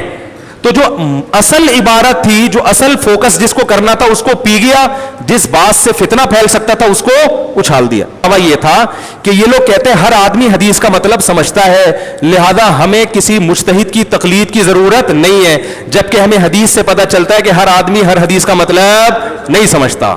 اور اللہ کے نبی نے امت کو دو حصوں میں ڈیوائیڈ کیا ہے, فقیہ اور غیر فقیہ. جو غیر فقیہ ہیں وہ کس کی اتباع کریں گے؟ فقیہ کی. یہ اصل دعویٰ تھا, اس کا کوئی جواب نہیں آیا. اس پر میں نے شعر بھی کہا تھا, جو مطلب کی عبارت تھی اسے پنجوں سے گھس ڈالا, کبوتر لے کے آیا ہے میرے خط کا جواب آدھا. پہلے زمانے میں کبوتروں کے ذریعے خط بازی ہوتی تھی. تو جو محبوبہ نے محبت کی باتیں شروع میں لکھا والسلام فلاں بنت فلاں بات کر رہی ہوں, خداوند کریم سے خیریت مطلوب خیریت مقصود, وہ ہوتا ہے نا, اور پھر اپنے گھر کے حالات لکھ کے پھر آگے پورا لو لیٹر تھا اس کا کہ محبت کی باتیں, اور آخر میں پھر والسلام وغیرہ وغیرہ. تو کبوتر جب لے کر آیا تو پنجوں سے, جو پہلے سیاہی بھی ایسے ہی ہوتی تھی, وہ جو محبت کے نعرے تھے وہ پنجوں سے مٹ گئے. شروع میں نام اور آخر میں والسلام. تو یہ شاعر جو ہے نا جل بھن گیا نا ہے, اور عشق کی ابھی ابتدا بھی تھی. تو اس نے شعر کہا, ابتدائے عشق میں دل ہوا یوں خراب آدھا, کہ جیسے سیخ پہ چڑھتے ہی جل جائے کباب آدھا. یہ پورا انجینئر پہ فٹ آ رہا ہے. آگے کہتا ہے لگتا ہے میرے محبوب کی ایک آنکھ غائب ہے کہ اس نے جب بھی پلٹا ہے تو پلٹا ہے نقاب آدھا. کہہ رہے کبھی پورا جلوہ دکھاتی نہیں ہے بھائی, یا تو پردہ کرو ٹھیک ہے. تو ہم بھی آپ سے کہتے ہیں یا تو آپ چھوڑ دو یوٹیوب اور بیٹھے ہو تو جو آپ سے سوال پوچھا جا رہا ہے اس کو فوکس کرو, اور اپنے چمچے نہ بٹھاؤ سوالات پوچھنے کے لیے کہ یوں کر کے پوچھنا, یہ والا نہیں پوچھنا. میں کبھی اپنے نام کے ساتھ دیوبندی نہیں لگاتا, بلا وجہ کراچی کے ایک دیوبندی مفتی, کیوں ہدف دیوبندیوں کو بنانا کہ میں جب مذاق اڑاؤں گا تو مفتی طارق مسعود کا نہیں دیوبندیوں کا مذاق اڑے گا. آپ خدا کی قسم فرقہ واریت پھیلا رہے ہو, لیبل اچھا لگا رہے ہو, آپ لیبل اچھا لگا. کیوں کہہ رہے ہو کراچی کے دیوبندی؟ آپ بولو مفتی طارق مسعود نے کہا ہے, یا بولو کراچی کے کسی مفتی نے کہا ہے. اس کا مطلب آپ کسی فرقے کو ہٹ کر رہے ہو, تو یہی تو فرقہ واریت ہے. تو وہ شعر مکمل کر لوں, آدھا رہ جائے گا. اس نے کہا ابتدائے عشق میں دل ہوا یوں خراب آدھا کہ جیسے سیخ پہ چڑھتے ہی جل جائے کباب آدھا. لگتا ہے میرے محبوب کی ایک آنکھ غائب ہے کہ اس نے جب بھی پلٹا ہے تو پلٹا ہے نقاب آدھا. آگے پھر کہہ رہا ہے جو خط بھی کم وقت نے بھیجا نا تو وہ کبوتر نے ڈانڈلی کر دی اس میں. جو مطلب کی یہ عبارت تھی اسے پنجوں سے گھس ڈالا, کبوتر لے کے آیا ہے میرے خط کا جواب آدھا. تو ہم آپ سے کہتے ہیں جو آپ نے ہم پہ اعتراض کیا کہ حدیث بخاری میں نہیں ہے, تو یہ الفاظ کے نہیں ہے, دوسرے الفاظ کے ساتھ تو ہے نا. تو جو مطلب کی عبارت تھی اسے پنجوں سے گھس ڈالا, کبوتر لے کے آیا ہے میرے خط کا جواب. آپ بھی میرے خط کی جو فوکس کرنے کی چیز ہے اس کو فوکس نہیں کر رہے, جو فوکس کرنے کی چیز نہیں ہے اس پہ کلپ بنا کے اچھال رہے ہیں کہ ان کو حدیث کا نہیں پتا.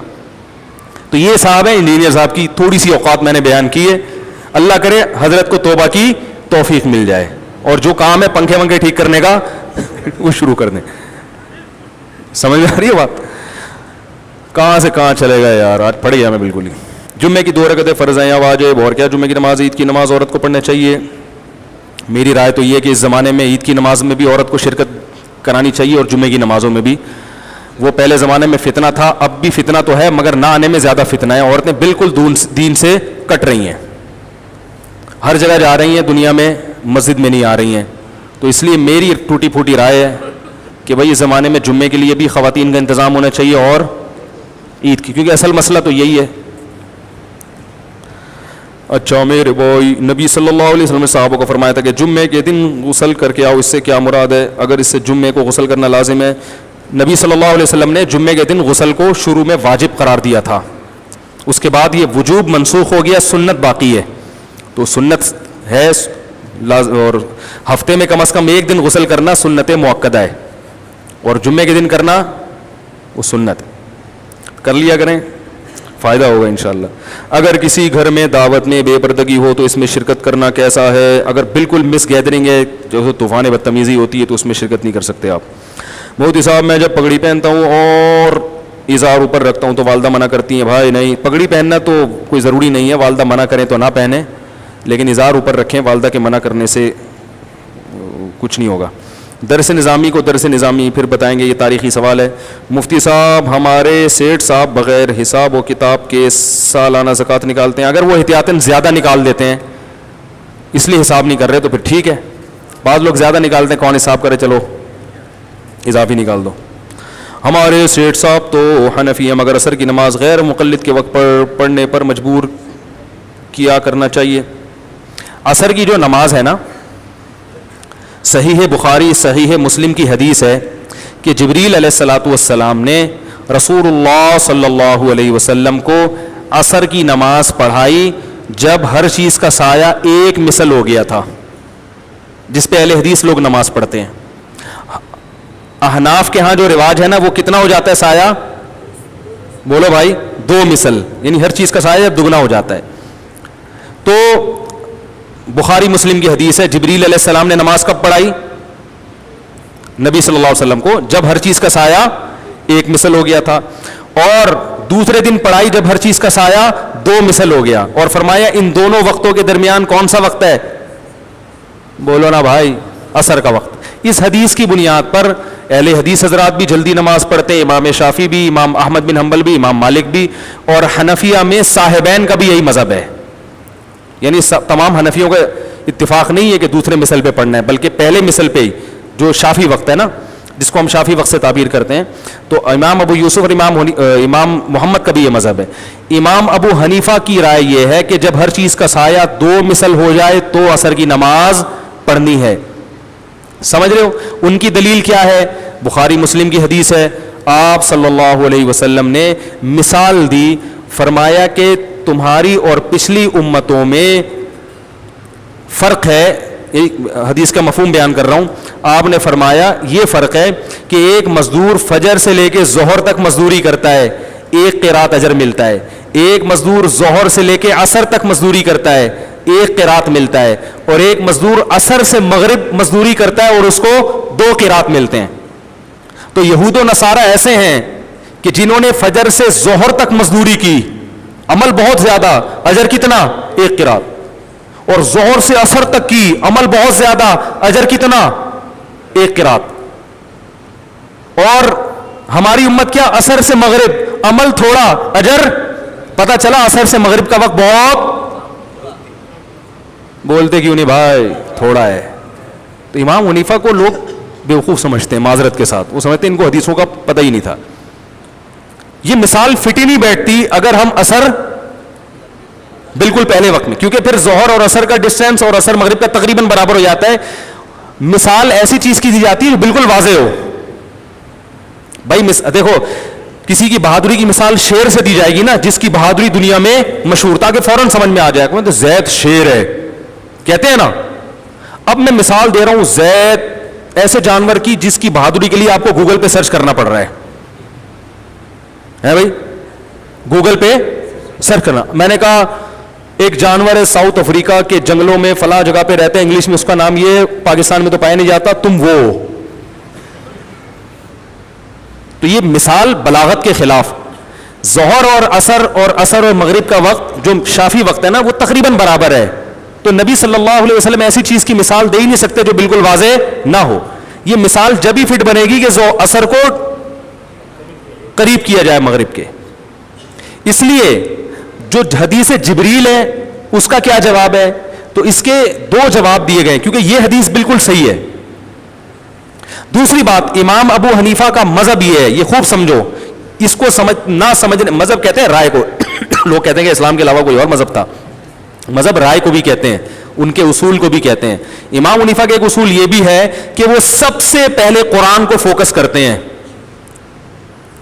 اگر کوئی حدیث ذرا بھی قرآن سے ٹکرا رہی ہو, بخاری مسلم کی بھی ہو, وہ مسترد کر دیتے ہیں. یہ امام حنیفہ کا اصول ہے. وہ کہتے ہیں سب سے پہلے کیا ہے, کیونکہ وہ متواتر ہے, یہ اس کی ایک ایک لفظ بھی یقینی ہے. حدیث کے الفاظ اس طرح یقینی نہیں ہے. قرآن کہتا ہے اقیم الصلاۃ لدلوک الشمس, نماز قائم کرو سورج کے ڈھلکنے میں. پتہ یہ چلا کہ جب بھی سورج ڈھلکے گا نا, ایک معتدل ڈھلکان ہو اس کے اندر, پھر نماز کا ٹائم شروع ہوتا ہے. مثال کے طور پر فجر کا جو وقت ہے صبح صادق, اس میں سورج بالکل ایک یعنی نئی شان کے ساتھ دنیا میں آ رہا ہوتا ہے. بالکل ایک ٹائم چینج ہو رہا ہوتا ہے. دلوک سے مراد ٹائم بہت ٹائم کی چینجنگ ہونی چاہیے. پھر ظہر میں کیا ہوتا ہے, سورج بالکل بلندی پہ پہنچ کے بالکل ڈھلکنا. لہذا فجر کے وقت میں اور ظہر کے ٹائم میں زمین آسمان کا فرق. انتہائی تیز دھوپ اور انتہائی گپ اندھیرا ہے کہ نہیں ہے. مغرب کا ٹائم کیا ہے, سورج غائب, بالکل ایک ٹائم کیا ہو گیا, چینج ہو گیا. دلوک کا معنی پایا جا رہا ہے دلوک. عشاء میں بالکل گپ اندھیرا. تو کہتے ہیں عصر اگر مثل اول پہ پڑی جائے تو نقشہ دیکھے بغیر تو پتہ ہی نہیں چلتا کہ ظہر کا ٹائم ختم ہوا ہے یا نہیں ہوا. دلوک شمس کا تحقق نہیں ہوتا.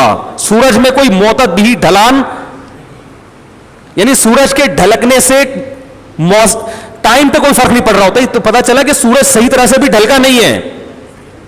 یہی وجہ ہے کہ آپ سورج دیکھ کے فوراً اندازہ نہیں لگا سکتے کہ ظہر کا وقت ختم ہوا ہے کہ نہیں ہوا, جو شافی وقت ہے. ٹائم دیکھنا پڑتا ہے. تو مثل ثانی والی جو حدیث ہے نا, اس کو لیا جائے تو سورج بہت زیادہ ڈھلک چکا ہوتا ہے اور اس کے ڈھلکنے کے آثار بھی ظاہر ہو چکے ہوتے ہیں. اس میں بہت زیادہ تیزی ختم ہو چکی ہوتی ہے. شدید گرمی سے ہم شدید یعنی بہت حد تک ٹھنڈک میں داخل ہو چکے ہوتے ہیں. تو ٹائم کی جو چینجنگ ہے نا, اس میں معتدل بھی تبدیلی ہو چکی ہوتی ہے. سمجھ میں آ رہی ہے بات؟ دلوک کہتے ہیں نا ڈھلکنے کو, تو ڈھلکان صحیح طرح سے ہوگی. تو یہ جو امام حنیفہ کا اصول ہے کہ جو حدیث قرآن کے زیادہ قریب ہوتی ہے وہ اس کو فوکس کرتے ہیں. تو اس لیے جو ہم لوگ مثل ثانی پہ نماز پڑھتے ہیں یہ بھی کمزور مذہب نہیں ہے. لیکن علماء یہ کہتے ہیں کہ چونکہ وہ بھی بہرحال بخاری مسلم کی حدیث ہے اور یہ بھی, تو بہتر یہ ہے کہ ظہر مثل اول سے پہلے پڑھ لی جائے اور عصر مثل ثانی پہ پڑھیں.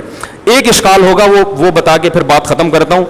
اشکال یہ ہوگا کہ جو حدیث جبریل ہے اس میں آتا ہے کہ نبی صلی اللہ علیہ وسلم کو حضرت جبریل نے نماز پڑھائی دوسرے دن دوسرے مثل پہ, اور یہ فرمایا کہ ان دو وقتوں کے درمیان اثر ہے. تو اس سے پتہ چلتا ہے دوسرے مثل کے بعد تو اثر کیا ہو رہی ہے, قضا ہو رہی ہے. تو یہ غلط ہے, ایسا نہیں ہے. اس لیے کہ بسا حدیث میں جو ٹائم بتائے گئے ہیں نا, جو اوقات بتائے گئے ہیں, آپ یہ جو حدیث میں آتا ہے نا یہاں سے لے کے یہاں تک, یہاں سے لے کے یہاں تک, ہم اگر تمام حدیثوں کو سامنے, بھی وقت بہت تھوڑا رہ گیا, اذان ہونے والی ہے, تو ورنہ میں وہ آپ کے سامنے وہ روایتیں بھی لے کر آتا ہے جس سے پتہ چلتا ہے کہ اثر کا وقت غروب آفتاب تک رہتا ہے. رسول اللہ صلی اللہ علیہ وسلم نے فرمایا من ادرک رکعۃ قبل طلوع الشمس فقد ادرک الفجر ومن ادرک رکعۃ قبل غروب الشمس فقد ادرک العصر. جس نے طلوع شمس سے پہلے فجر کی رکعت پالی اس نے فجر پالی, جس نے غروب شمس سے پہلے عصر کی نماز پالی, عصر کی رکعت پالی, اس نے عصر پالی. پتہ ہی چلا کہ عصر کا وقت اس وقت تک رہے گا. تو یہ جو حدیث میں آتا ہے کہ ان دو وقتوں کے درمیان عصر کا وقت ہے, یہ وقت جواز ہے, یہ حقیقی انتہائی وقت نہیں ہے. بات آ رہی ہے سمجھ میں؟ اس طرح سے تمام حدیثوں میں کیا ہو جاتی ہے تطبیق. تو ہم یہ کہتے ہیں کہ عصر آپ شافی وقت سے پہلے پڑھ لیں, ظہر, اور عصر آپ بہتر کیا ہے مثل ثانی کے بعد پڑھیں. چونکہ مثل ثانی یعنی ہر چیز کا سایہ دگنا ہو جائے گا. اس وقت جب آپ عصر پڑھو گے تو نمبر ایک, تمام ائمہ کے نزدیک آپ کی نماز درست ہو جائے گی. امام ابو حنیفہ کے نزدیک بھی, ابو یوسف کے نزدیک بھی, امام محمد کے بھی, امام مالک کے بھی, امام شافی کے بھی, اہل حدیث حضرات کے یہاں بھی, اور امام احمد بن حنبل کے یہاں بھی. ایک فائدہ تو یہ ہے. دوسرا فائدہ, آپ کی نماز اقرب الی القرآن ہوگی, قرآن کے الفاظ کے زیادہ قریب ہوگی. تیسرا فائدہ, صوفیوں کے لیے جو عبادت زیادہ کرتے ہیں عصر کی نماز کے بعد نفل پڑھنا مکروہ ہے. اگر وہ جلدی پڑھ لیں گے تو بہت ٹائم ان کو نفل نماز سے محرومی کا سامنا کرنا پڑے گا. ہاں سفر میں ہم یہ کہتے ہیں یا کبھی مشقت ہو تو پھر وہ بھی بہت سے فقہا کا مذہب ہے, تو اس لیے بہت سارے فقہا اس کے قائل ہیں اور اس پر حدیث صحیح بھی موجود ہے. تو سفر میں اگر آپ پہلے پڑھ لیں تو کوئی حرج نہیں ہے. میں بھی ایسے ہی کرتا ہوں جب سفر میں ہوتا ہوں, تو وہ بھی چونکہ مسلمان ہی ہیں. کیا خیال ہے؟ ٹھیک ہے. اور بخاری مسلم کی متفق علیہ صحیح حدیث بھی موجود ہے ہمارے پاس.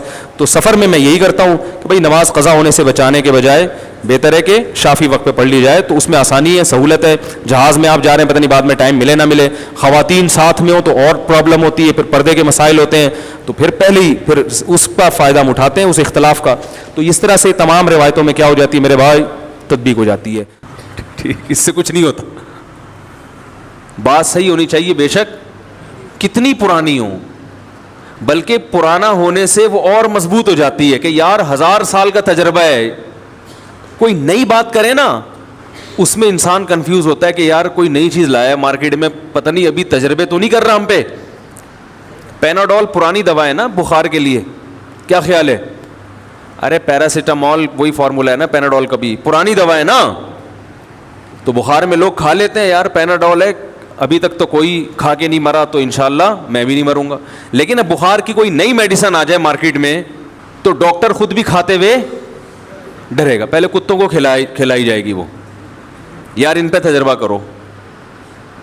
ایسا ہی ہے نا, کتوں کو کھلایا جائے گا, بندر پہ تجربے ہوں گے, دیکھیں گے نہیں مرے تو پھر پہلا وہ انسان جو پھر بھی ڈاکٹر پہلی دفعہ خود پھر بھی نہیں کھائے گا, بولتا ہو سکتا ہے کتے کے سسٹم میں اور میرے سسٹم میں تھوڑا فرق ہو, پھر بھی وہ پیشنٹ پہ پہلے تجربہ کرے گا.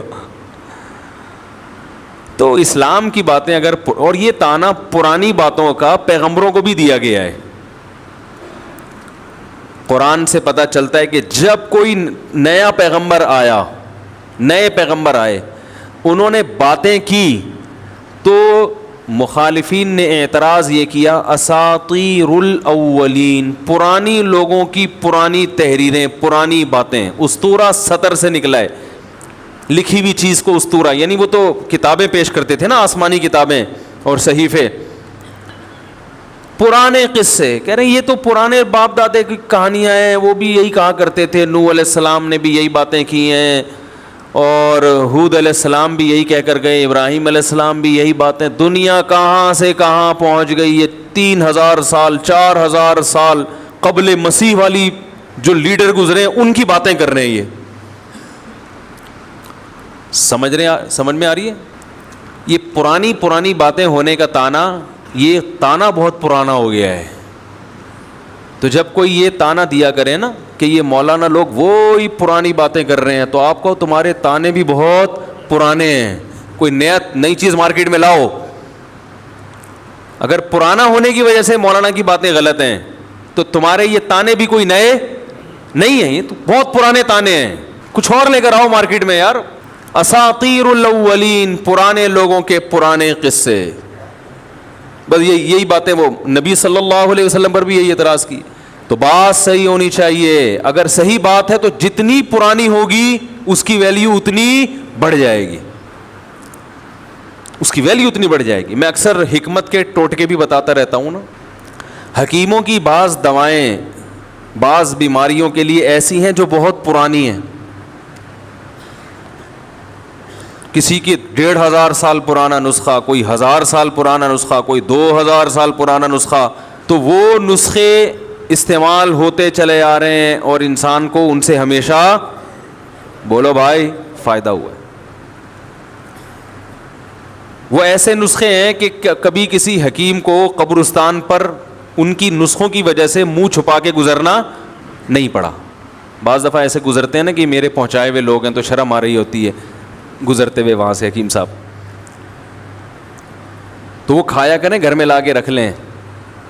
سمجھ لیں، آرگینک چیزوں کی ویلیو پوری دنیا میں بڑھ رہی ہے. نیم کی مسواک استعمال کریں، سبحان اللہ.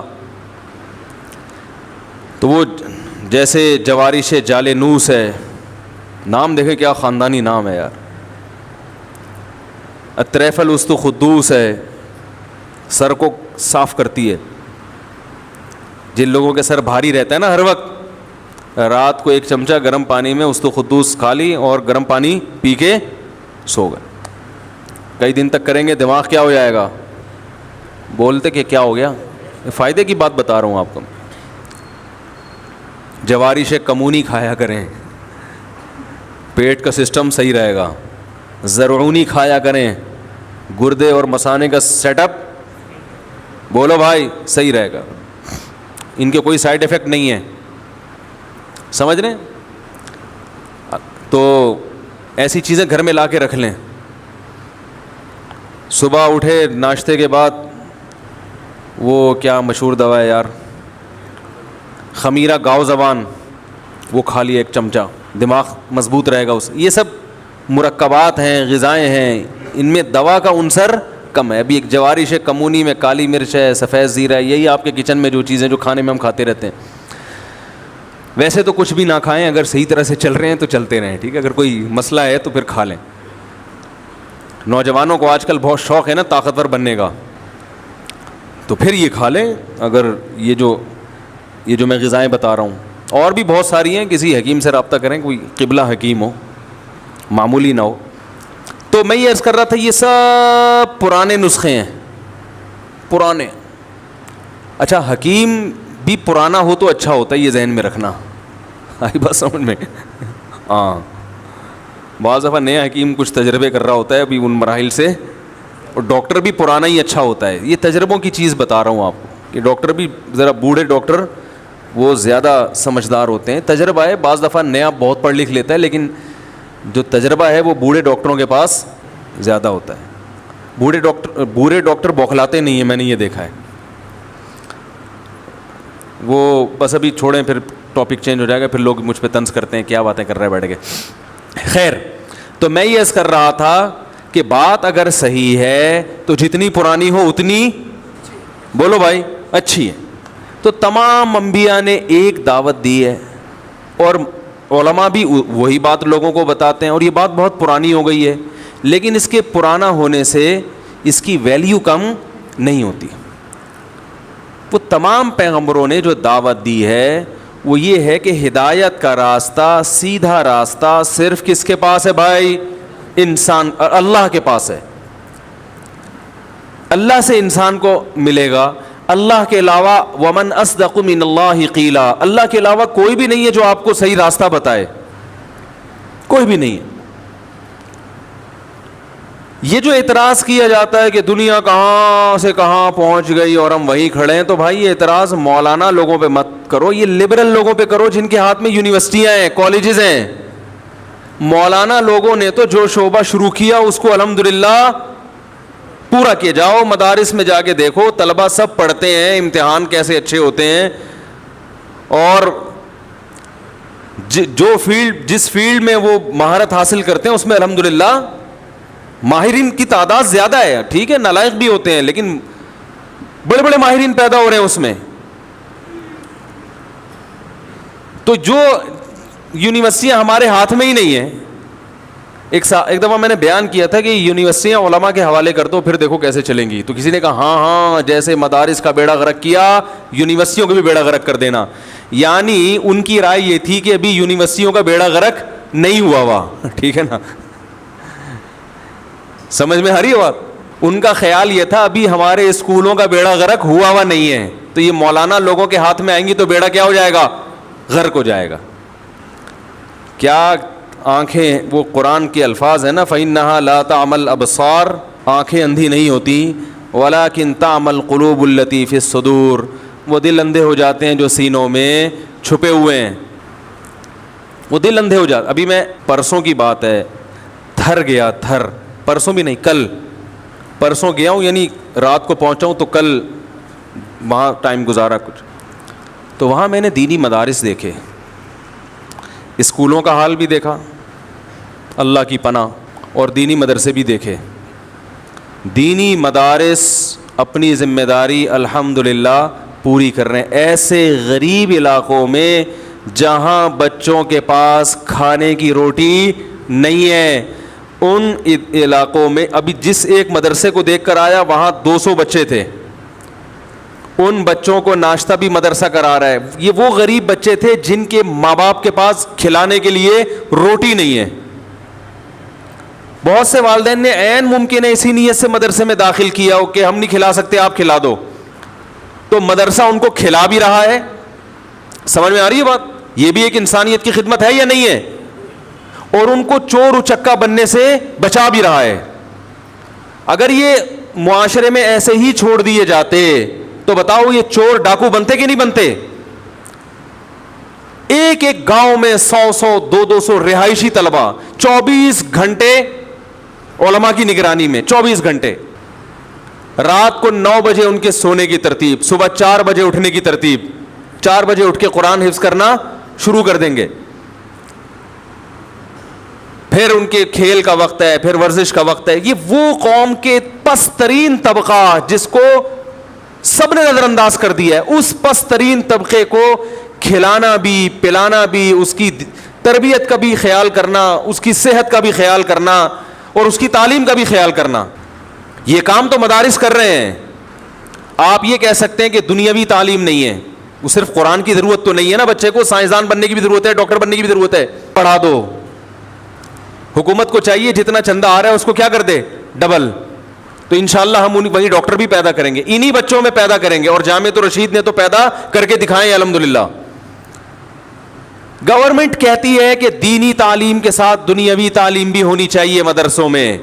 یہاں تک آپ بہت اچھی بات کرتے ہیں, ہمیں بھی سمجھ میں آتا ہے بھائی یہ بچے قرآن کے ساتھ اگر عصری علوم بھی پڑھ لیں گے تو سونے پہ سہاگا. تو آپ فوکس اس چیز کو کریں کہ یہ علماء بہت اچھا کر رہے ہیں کہ طلبہ پہ خرچ بھی کرتے ہیں, ان کی تربیت بھی کرتے ہیں, ان کو اخلاق بھی سکھاتے ہیں. یہ جو آپ کو یوٹیوب پہ بد اخلاق قسم کے مولانا نظر آتے ہیں, ان میں اکثریت دینی مدارس سے فارغ نہیں ہے. بہت مشکل ہے بھائی, کسی پہ بھی مولوی کا لیبل لگا لو, تو کوئی گورنمنٹ کی طرف سے پابندی تھوڑی ہے. یہ جو فرقواریت پھیلا رہے ہیں ان میں سے اکثریت دینی مدارس سے فارغ نہیں ہوتی. اکثریت نہیں ہوتی فارغ. تو آپ یہ دیکھیں دینی مدارس کی خدمت ان گاؤں. اچھا مدرسے کے جو محتمم تھے جن سے میں ملا, اپنا کاروبار چھوڑ کر 24 گھنٹے مدرسے میں لگا رہے ہیں, حالانکہ بزنس مین ہے, کاروباری آدمی ہے, دین کی خدمت کا جذبہ ہے کہ نہیں بھائی میرے دوسرے بھائی ہیں کاروبار کرنے والے, میں نے یہاں ٹائم لگانا ہے اپنا. ایک نہیں ہے بھائی, سینکڑوں ہیں. ایسے ایسے پست علاقوں میں جا کے انہوں نے کام کیا ہے کہ وہاں نہ کوئی عزت مل رہی ہے نہ کوئی شہرت, کیونکہ وہ تو میں چلا گیا میں نے دیکھ لیا. وہ عزت اور شہرت کے بھوکے اس لیے نہیں ہیں کہ جب اللہ کے لیے کام کیا جاتا ہے تو پھر یہ نہیں دیکھا جاتا. دیکھو بعض ٹرسٹ ایسے ہیں جو ڈیفنس میں دسترخوان لگا کے غریبوں کو کھلا رہے ہیں, کیونکہ ڈیفنس سے چندہ زیادہ آئے گا نا. کیا خیال ہے بھائی, ڈیفنس میں غریبوں کو کیا کیا جا رہا ہے, بول لیں کھانا کھلایا جا رہا ہے. اچھی بات ہے, غریب کو تو کہیں بھی کھلا دو گے, ڈیفنس میں بھی کھلا سکتے ہو. لیکن بھائی غریب ڈیفنس میں کوئی تک بنتا ہے غریبوں کو کھانا کھلانے کا؟ جب یا تو ساری دنیا سے سارے غریب ختم ہو گئے ہوتے ہر جگہ سے, پھر آپ ڈیفنس میں کھلائیں. لیکن دنیا میں اتنی غربت ہے, آپ سروے کریں, آپ اندرون سندھ جائیں, آپ کو پتہ چلے گا کیسے بیچارے لوگ چھوٹی چھوٹی جھگیوں میں پڑے ہوئے ہیں. میں تو بچوں کو بھی لے گیا تھا تھر وزٹ کرانے, میں نے کہا دیکھو بچوں دنیا دیکھو. تو ہم راستے میں گاڑی روک کر نا جھگیوں میں جاتے تھے, میں اپنے بچوں کو دکھا رہا تھا دیکھو بیٹا غریب ایسے ہوتے ہیں, ان کی بھی زندگی ہے. تو وہ میں جاتا تھا ویسے ہی دیکھ رہے کیا پکا رہے ہیں کیا کھا رہے ہیں. تو وہ بچے تو بچے ہی ہوتے ہیں, گھر آئے تو کوئی پوچھ رہے تھے آپ لوگ کہاں گئے تھے, تو وہ چھوٹی بچی نے کہا ہم 2 چیزیں دیکھ کر آئے ہیں, ریت دیکھ کر آئے اور ایک غریب کا گھر دیکھ کر آئے ہیں. ریت دیکھی اور ہم نے کیا دیکھا, غریب کا گھر دیکھا. تو میں نے کہا چلو یہ سبق تو اس کے ذہن میں بیٹھ گیا نا بچی کے, کہ غریب کا گھر دیکھا تو اس کو اندازہ ہو گیا کہ غریب ایسے ہوتے ہیں. یہ غریب نہیں ہے جو ہم لوگ یہاں بیٹھے ہوئے ہیں, غریب تو وہ ہوتے ہیں. تو جو اللہ کے لیے کرے گا میرے بھائی, وہ ممکن ہے ڈیفنس پہ بھی دسترخوان لگا دے, لیکن کچھ تھوڑے سے دسترخوان ادھر بھی ہونے چاہیے. کیا خیال ہے بھائی, وہاں لے جا کے کھلاؤ. ٹھیک ہے آپ کو چندہ چاہیے تو آپ اس کی ویڈیو کوریج بھی کریں تاکہ لوگ آپ پر اعتماد کریں. میں اس کے خلاف نہیں ہوں کہ آپ جب کوئی ٹرسٹ ہے آپ کا اور آپ غربا پہ خرچ کر رہے ہیں تو اس کی کوریج نہ کریں آپ, تاکہ ظاہر کوریج کریں گے تو لوگوں کو اعتماد آئے گا. لیکن جائیں تو صحیح ایسے علاقوں میں. آپ نہیں جاتے لیکن دینی مدارس یہ کام الحمدللہ کر رہے ہیں. اور دینی مدارس نے ایک پلیٹ فارم دیا مالدار لوگوں کو کہ آؤ ادھر آ کے دیکھو, یہاں ہم روٹی بھی کھلائیں گے, ان کو اچھی تعلیم بھی دیں گے اور اپنی بساط کے مطابق اچھا انسان بنانے کی کوشش بھی کریں گے. کوشش اس لیے کہہ رہا ہوں کہ دیکھو کوشش کرتا ہے انسان, آگے اگلا بنے نہ بنے اس میں اس کے خاندان کا بھی دخل ہوتا ہے. بعض ایسے بچے بھی مدرسوں میں آ جاتے ہیں, گھر سے بھاگا ہوا چوریاں کر کے محلے میں پکڑا 10 دفعہ, انہوں نے اٹھا کے کہاں کر دیا, ہم سے سنبھل نہیں رہا تو چلو مدرسے کی ہیڈک. اب مدرسے والا اس کو بنائے گا تو وہ تربیت اسی حساب سے ہوگی نا, اس کے خاندان کے حساب سے. مدرسے میں نہ آتا تو ڈاکو بنتا, مدرسے میں آ کے کم از کم ڈاکو نہیں بنا, چوری پر ہی رہا ہے وہ, ٹھیک ہے نا. تو اب لوگ تو اسے کہیں گے دیکھو مدرسے کا بچہ ہے چور ہے, او بھائی جان یہ ڈاکو تھا, مدرسے میں آ کے تھوڑا پیچھے چلا گیا ہے. تھوڑا دیکھو ایک بچہ ہیروئن پیتا ہو, مدرسے والوں نے ہیروئن چھڑا دی, سگریٹ پہ آ گیا, اب وہ مدرسے سے فارغ ہو گیا, چھپ چھپ کے سگریٹ پی رہا ہے. لوگ کہتے ہیں یہ ہیں مدارس, یہ ہیں علماء سگریٹ پی رہے ہیں. بھائی جان یہ جس خاندان سے آیا اس کے ابا بھی چرسی تھے, ایسے لوگ ہوتے ہیں, اس کے دادا بھی چرسی تھے, ان کا تو چرس کا بزنس تھا. یہ تو بہت نیک آدمی سے سگریٹ پی رہا ہے, مدرسے میں نہ جاتا کالج میں جاتا تو ہیروئن کا بزنس کر رہا ہوتا اس وقت. سمجھ میں آ رہی ہے بات؟ یہ کالج میں تربیت کا کوئی انتظام نہیں, بگاڑنے کا پورا انتظام ہے یونیورسٹیوں میں, بچے کو تباہ کرنے کا یونیورسٹیوں میں کالجز میں فل انتظام ہے. یونیورسٹیوں میں جو بچے بچے ہوئے ہیں وہ کالج کی وجہ سے نہیں, وہ والدین کی وجہ سے بچے ہوئے ہیں. وہ یونیورسٹی یا کالج کی وجہ سے نہیں بچے ہوئے, کیونکہ وہاں تربیت تو ہے ہی نہیں. ٹیچروں کی تربیت نہیں ہوتی تو بچوں کی کہاں سے ہوگی؟ سب سے پہلے تو ادب ہے, ادب لیس بنایا جاتا ہے. ہم نے بھی کالج میں پڑھا ہے بھائی, ہمیں بھی پتہ ہے, ہم بھی اسکولوں سے پڑھ کر آئے ہیں, ہم نے تو دیکھا ہے کہ کالج کی زندگی اور مدرسوں کی زندگی میں زمین آسمان کا فرق ہے. میں تعلیم کے خلاف نہیں ہوں, میں کیوں خلاف ہوں گا بھائی؟ تو قرآن مجید نے دینی علوم کی جہاں ترغیب دی ہے تو دنیاوی علوم کی بھی ترغیب دی ہے قرآن نے. ہم ماحول کے خلاف ہیں, ہم کہتے ہیں مدارس پر کیچڑ اچھالنا چھوڑ دو, مدارس کے خلاف بولنا چھوڑ دو, اپنے اداروں کو ٹھیک کرو, بلکہ ہمارے حوالے کر دو. انشاءاللہ کیسے لوگ پیدا ہوں گے, پھر آپ دیکھو کہ سائنسدان بھی پیدا ہوں گے انشاءاللہ یہاں سے, اچھے ڈاکٹر پیدا ہوں گے, ایماندار ڈاکٹر پیدا ہوں گے. اب بھی ہیں بہت سارے لیکن اور اچھے ہو جائیں گے انشاءاللہ. تو تانا یہ دیا جاتا ہے کہ دنیا کہاں سے کہاں پہنچ گئی, اور یہ مولانا لوگ. تو مولانا لوگ میرے بھائی جو بات کر رہے ہیں, بلکہ مولاناؤں کو یونیورسٹیوں میں لے جا کے یہ باتیں ان سے یونیورسٹیوں میں کروائیں, سمجھ میں اچھے بچے پیدا ہوں گے انشاءاللہ. دیکھو میرے والد صاحب نیم مولانا تھے, نیم مولانا. ویسے وہ پاکستان نیوی میں تھے لیکن حافظ قرآن تھے, اور خاندان ہمارا جو انڈیا میں سہارنپور میں وہ سب کا علماء سے تعلق تھا. سارے دادے پردادے ماشاءاللہ حافظ قرآن تھے. والد صاحب بھی میرے حافظ قرآن تھے, اور میرے دادا تو مدرسے میں وہاں پڑھاتے تھے. 60 سال انہوں نے ایک مدرسے میں پڑھایا ہے. بہت سارے حفاظ پیدا ہوئے ہیں, ان کی شاگرد ہیں. تو خاندان تو ہمارا وہی تھا. اس خاندان کی وجہ سے میں جب اسکول گیا تو میں اسکول میں نقل نہیں کرتا تھا. یہ میں آپ کو بتانا چاہ رہا ہوں کہ اگر اپنے بچوں کو مذہب کی طرف لے کر آؤ گے نا تو تعلیم یہ جو ترقی ہے یہ پیچھے نہیں جائے گی, بلکہ یہ آگے ترقی اور ہوگی. یونیورسٹیوں میں, اسکولوں میں, کالجز میں نقل ہے یا نہیں ہے؟ بولو بھائی, ہے کہ نہیں؟ الحمدللہ میں نقل نہیں کرتا تھا. حالانکہ ہمارے جو ٹیچر تھے وہ میرا خیال ہے کم از کم بھی 18ویں یا 19ویں گریڈ کے آفیسر تو وہ تھے. وہ خود لا کے پکڑا دیتے تھے کتاب کہ بیٹا نقل کرو, سمجھ رہے, خود کہتے تھے نقل کرو. اس زمانے میں جب کہتے تھے تو یہ تو اب تو اور ترقی ہو گئی ہے ماشاءاللہ بھائی. اس لیے کہتے تھے کہ بھائی اگر آپ کے نمبر کم آئے تو بدنامی کس کی ہوگی؟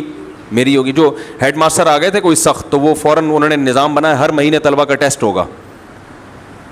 تو ٹیچر نے کہا یار ہر مہینے ٹیسٹ ہوگا, ہم مصیبت میں آئیں گے. تو مجھے وہ دن اچھی طرح یاد ہے, میرے والد صاحب نے بتایا ہوا تھا کہ بیٹا نقل کرنا کیا ہے, حرام ہے, ناجائز ہے, گناہ ہے, دھوکہ ہے. تو میں نہیں کرتا تھا. میں نے کہا یار آج یہ خود کہہ رہے ہیں, میں نے کر لی. تو ایک جب گناہ ہے نا انسان سے ایک دفعہ ہوتا ہے, وہ جو پہلی دفعہ اگر ہو گیا تو اب آپ کی عادت ہمیشہ کے لیے پڑ جائے گی. پہلی دفعہ ہوتا ہے وہ, پھر آدمی ہر دفعہ یہی سوچ کے کرتا ہے کہ توبہ کر لوں گا, اور پھر کرتا چلا جاتا ہے, پھر صدر بن جاتا ہے, پھر کچھ بھی بن سکتا ہے وہ. تو میں پریشان تھا, مجھے وہ دن اچھی طرح یاد. میں اب شو مارنے کے لیے واقعہ نہیں سنا رہا, ظاہر ہے میں اپنی اچھائیاں بیان کروں گا نا, برائیاں تو اللہ نے پردہ ڈالا ہوا ہے وہ کوئی نہیں بیان کرتا. تو مقصد یہ نہیں کہ میں کوئی بہت نیک آدمی ہوں, وہ میں کیا ہوں وہ تو اللہ ہی بہتر جانتا ہے. مقصد بتانے کا یہ ہے کہ دیکھو کیونکہ ہمارا گھرانہ تھوڑا سا مولانا ٹائپ کا گھرانہ تھا. ہمارے گھر کے باہر کسی نے لکھ دیا تھا مولوی ہاؤس کیونکہ میرے والد صاحب کی بھی داڑھی, بڑے بھائی کی بھی داڑھی, بڑے سے چھوٹے بھائی کی بھی داڑھی, میری بھی داڑھی, پھر مجھ سے جو چھوٹا تھا وہ مدرسے میں چلا گیا اس کی بھی داڑھی. اور وہ ہمارے گھر میں ٹیلی ویژن بھی نہیں تھا, والد صاحب ٹی وی نہیں رکھنے دیتے تھے ہمیں. اور گھر میں تھوڑا بہت کبھی کبھار کچھ والد صاحب دینی نصیحتیں بھی کرتے تھے. تو گھر کے باہر لوگوں نے بہنیں پردہ کرتی تھیں, شرعی پردہ. یہ جو لوگ کہتے ہیں نا جوائنٹ فیملی میں پردہ کرنا ممکن نہیں ہے, تو یہ میں اس لیے نہیں مانتا کہ الحمدللہ ہمارے گھر میں ہماری ساری بھابھی ہم سے پردہ کرتی تھیں. سب بھائی اکٹھے رہتے تھے اپنی بیگمات سمیت. ہم 4 بھائی تھے, چاروں کی 6 بیویاں, یعنی میرے ملا کے, صحیح ہے نا. تو جو ہے وہ ہم سب گھر میں رہتی تھیں اکٹھی, یعنی ان کی جو ہماری اہلیہ ہیں سب بھائیوں کی بیگمات, تو سب پردہ کرتے تھے ایک دوسرے سے. تو ہمیں تو کوئی مشکل نہیں ہوئی. یہ لوگ بار بار خواتین بہت سوال پوچھتی ہیں, بھائی ایک گھر میں جب دیور بھی رہتا ہے کیسے پردہ کریں؟ بھائی بہت آسان ہے پردہ کرنا, کوئی مشکل نہیں ہے. اس کا طریقہ یہ ہے بھائی جب گیٹ سے ہم گھر میں داخل ہو رہے ہیں تو تھوڑا سا کھنکھار لیا, پتہ چل گیا بھائی کہ بھئی دیور آ رہا ہے یا جیٹھ آ رہا ہے, تو جس خاتون نے پردہ کرنا ہے وہ تھوڑا سا چادر آگے کر لی, آپ گزر گئے, جو کام آپ نے کرنا ہے آپ کریں, اپنے کمرے میں جا کے بیٹھیں, ٹھیک ہے نا. واش روم جانا ہے, کہیں بھی جانا ہے, بس تھوڑا سا اب یہ نہیں ہوتا گھر میں کہ وہ برقع پہن کے کونے میں جا کے بیٹھ جائیں, ایسا نہیں ہوتا, بس اتنا کافی ہے. گھر میں کھانے میں بھی اکٹھے بیٹھ جاتے تھے, بھائی ایسے بیٹھیں کہ بھائی چہرہ آمنے سامنے نہ ہو. تو اس طرح سے ہم نے الحمدللہ کئی سال گزارے, ہمیں تو کوئی پرابلم. اور اس سے پاکیزہ معاشرہ وجود میں آتا ہے. لبرل پناہ خدا کی قسم, یہ جو لبرل گیری شروع ہو گئی ہے نا گھروں میں, کیا گھروں میں پردے, بھلا دیور سے بھی پردہ, بھلا جیٹ سے بھی پردہ, وہ تو بڑے بھائی کی طرح ہے تو چھوٹے بھائی کی طرح ہے. تراورا میں اور حقیقت میں فرق ہوتا ہے. میں نہیں کہہ رہا سب گھروں میں برائیاں ہیں, لیکن گورا جو یہاں تک پہنچا ہے نا آج جس مقام پر ہے, پہلے وہ اس مقام پر تھا جس مقام پر آپ ہیں. سمجھ رہے, اسی مقام سے ترقی کر کے آج وہ وہاں تک پہنچا ہے. غیرت ختم کر دو تو پھر ہر چیز ہلکی ہے. غیرت ختم کر دو تو میرے بھائی پھر ہر چیز کیا ہے. بھائی کیا ہو گیا, وہ اس کے سامنے آ گئی, کیا ہو گیا بھابھی نے دیور کے سامنے کہہ کے ہی لگا کے بات کر لی, کیا ہو گیا اس سے گلے لگ کے رونا شروع کر دیا, تو کیا ہو گیا اس میں. ہم تو براڈ مائنڈیڈ لوگ ہیں, ہم کوئی برے لوگ تھوڑی ہیں. کیا ہو گیا, کیا ہو گیا, تو بھائی ہو تو کچھ بھی نہیں گیا, اگر ہو بھی جائے تو کیا ہو گیا, کیا ہو گیا, کیا ہو گیا, ہو گیا کیا مجھے بتاؤ اس میں کیا ہو گیا. گورا یہ تو کہتے کیا ہو گیا, اگر میری بیگم اس کے ساتھ بھاگ گئی تو کیا ہو گیا بھائی, میں فلاں کے ساتھ بھاگ جاؤں. تو بھائی غیرت لیس بن جاؤ تو پھر تو کوئی پرابلم ہی نہیں ہے. یہ تو ساری باتیں اسلام نے ان لوگوں کے لیے کی ہیں جن میں کیا ہے, غیرت ہے, شرم ہے, حیا ہے. غیرت ختم ہو جائے پھر تو کچھ بھی مسئلہ نہیں ہے. تو بھائی یہ تو جو شریعت نے حکم دیا پردہ کرو, میرا بھی کزن میرج پہ بیان کیا نا, اس پہ بھی کچھ لوگوں کے کمنٹس آئے ہیں کہ پوری دنیا میں کزن میرج پہ پابندی ہے, غیرت کے بھی خلاف سمجھا جاتا ہے, حیا کے. چائنیز کزن کو بہن سمجھتے ہیں, سگی بہن. انگریز کزن کو سگی بہن سمجھتے ہیں, یہودی سگی بہن سمجھتے ہیں, ہندو نہیں کرتے. یہ کیا مسلمانوں میں مصیبت پڑ گئی ہے کزن سے شادی, تو غیرت کے خلاف ہے. تو میں نے اس کمنٹس تو نہیں کیا, وہ میں بیٹھ کے کمنٹس گیری شروع کر دوں, پھر اس کا جواب آئے گا, پھر اس کا, تو اسی میں انسان پاگل ہو جائے گا. لیکن تھوڑی سی سینس خود استعمال کرنی چاہیے. غیرت کا لفظ تو کم از کم آپ استعمال نہ کرو میرے بھائی. جس قوم میں, جن لوگوں میں گے میرج کو پروموٹ کیا جا رہا ہو, جو کچھ لگتا ہی نہیں ہے, ان کو کزن میرج پہ اعتراض ہو رہا ہے. اسلام چونکہ دین فطرت ہے, وہ کبھی ایسی بات نہیں کرتا جو نیچر کے خلاف ہو. کزن میرج سے اجازت دینا یہ تو اسلام کی حقانیت کی دلیل ہے, اس لیے کہ بہن کے بارے میں جو جذبات ہوتے ہیں انسان کے, وہ کزن کے بارے میں نہیں ہوتے. یہ مشاہدے پر مبنی حقیقت ہے, یہ مشاہدے پر مبنی حقیقت ہے. تو اسلام نے وہی بات کی ہے جو آپ کی نیچر ہے, جو آپ کی فطرت ہے. اگر یہ غیرت کے خلاف ہوتا تو اسلام اجازت بھی دیتا, پھر بھی آپ نہ کرتے. حیا کے خلاف ہوتا, غیرت کے خلاف ہوتا, تو کزنوں سے عشق معاشقے کے واقعات وجود میں نہ آتے. تو وہ تو بیچارے فطرت سے ہٹے ہوئے لوگ ہیں بھائی, ہم کیوں ہٹیں فطرت سے. تو اسلام نے کزن کو حکم دیا ہے کہ وہ کزن سے پردہ کرے, اسی وجہ سے تو حکم دیا کہ وہاں فتنے کا اندیشہ ہے. سمجھ رہے کہ نہیں سمجھ رہے. بہن کو حکم نہیں دیا کیونکہ وہاں فتنے کا اندیشہ نہیں ہے. کتنی خوبصورت بہن ہو, بھائی کے دل میں ہمیشہ اس کے لیے بہن والے جذبات پیدا ہوں گے, اچھے جذبات پیدا ہوں گے. ہاں کوئی بے شرم ہو, بہت ہی غیرت ختم ہو جائے, وہ تو ظاہر ہے پھر اس غیرت لیس لوگوں کے لیے تو وہ تو کوئی قانون ان پہ اثر نہیں کرتا. تو اللہ تعالیٰ نے ایک نظام بنایا ہے, نیچر ہے, فطرت اللہ التی فطر الناس علیہا. فرمایا یہ انسانوں کی وہ فطرت ہے جس پر میں نے انسانوں کو پیدا کیا. اسی نیچر کا نام اسلام ہے, اسی نیچر کا دوسرا نام اسلام ہے. تو گھروں میں بھائی پردہ ہو سکتا ہے, جوائنٹ فیملی میں. تو میں یہ عرض کر رہا تھا کہ اور پردہ کیا کریں, کروایا کریں. مائیں اکثر رکاوٹ ڈالتی ہیں, بہو کو پردہ نہیں کرنے دیتی. بہو اگر پردہ کرنا شروع کر دیں نا دیوروں سے, جیٹ سے, تو ساس رکاوٹ ڈالتی ہے. ماں سے مراد شوہر کی ساس. وہ کہتی ہے میرے گھر کا ماحول خراب کر رہی ہے. کمبخت, سب اکٹھے بیٹھتے تھے, ہمارے یہاں تو کوئی فرق ہی نہیں تھا, سب گپیں لگائے تھے, فلم دیکھنے سینما میں سب اکٹھے جایا کرتے تھے. یہ پتہ نہیں کیا مولویوں کے چکر میں آ کے میرے دوسرے منجلے بیٹے سے بات نہیں کرتی ہے, ہیں بھائی. تو یاد رکھو, ساس شریعت کے خلاف باتوں میں تو ماں کی ماننا جائز نہیں ہے, ساس کی ماننا کہاں سے جائز ہو گیا. سمجھ رہے ہیں, جو چیز شریعت کے خلاف ہے اس میں ماں کی ماننا جائز نہیں ہے, تو ساس کی کہاں سے جائز ہو گیا. تو اپنے گھروں کو پاکیزہ بناؤ, ماحول کو پاکیزہ بناؤ. اسی طرح اچھا ماحول گھر میں وجود میں آئے گا کہ بھابیاں دیوروں سے کیا کریں, پردہ کریں. باقی ان کا جو رشتہ ہے وہ رشتہ اپنی جگہ برقرار ہے, خیریت پوچھنا, وہ گھر میں جو سب ایک دوسرے کا خیال کرتے ہیں وہ تو کرنا چاہیے,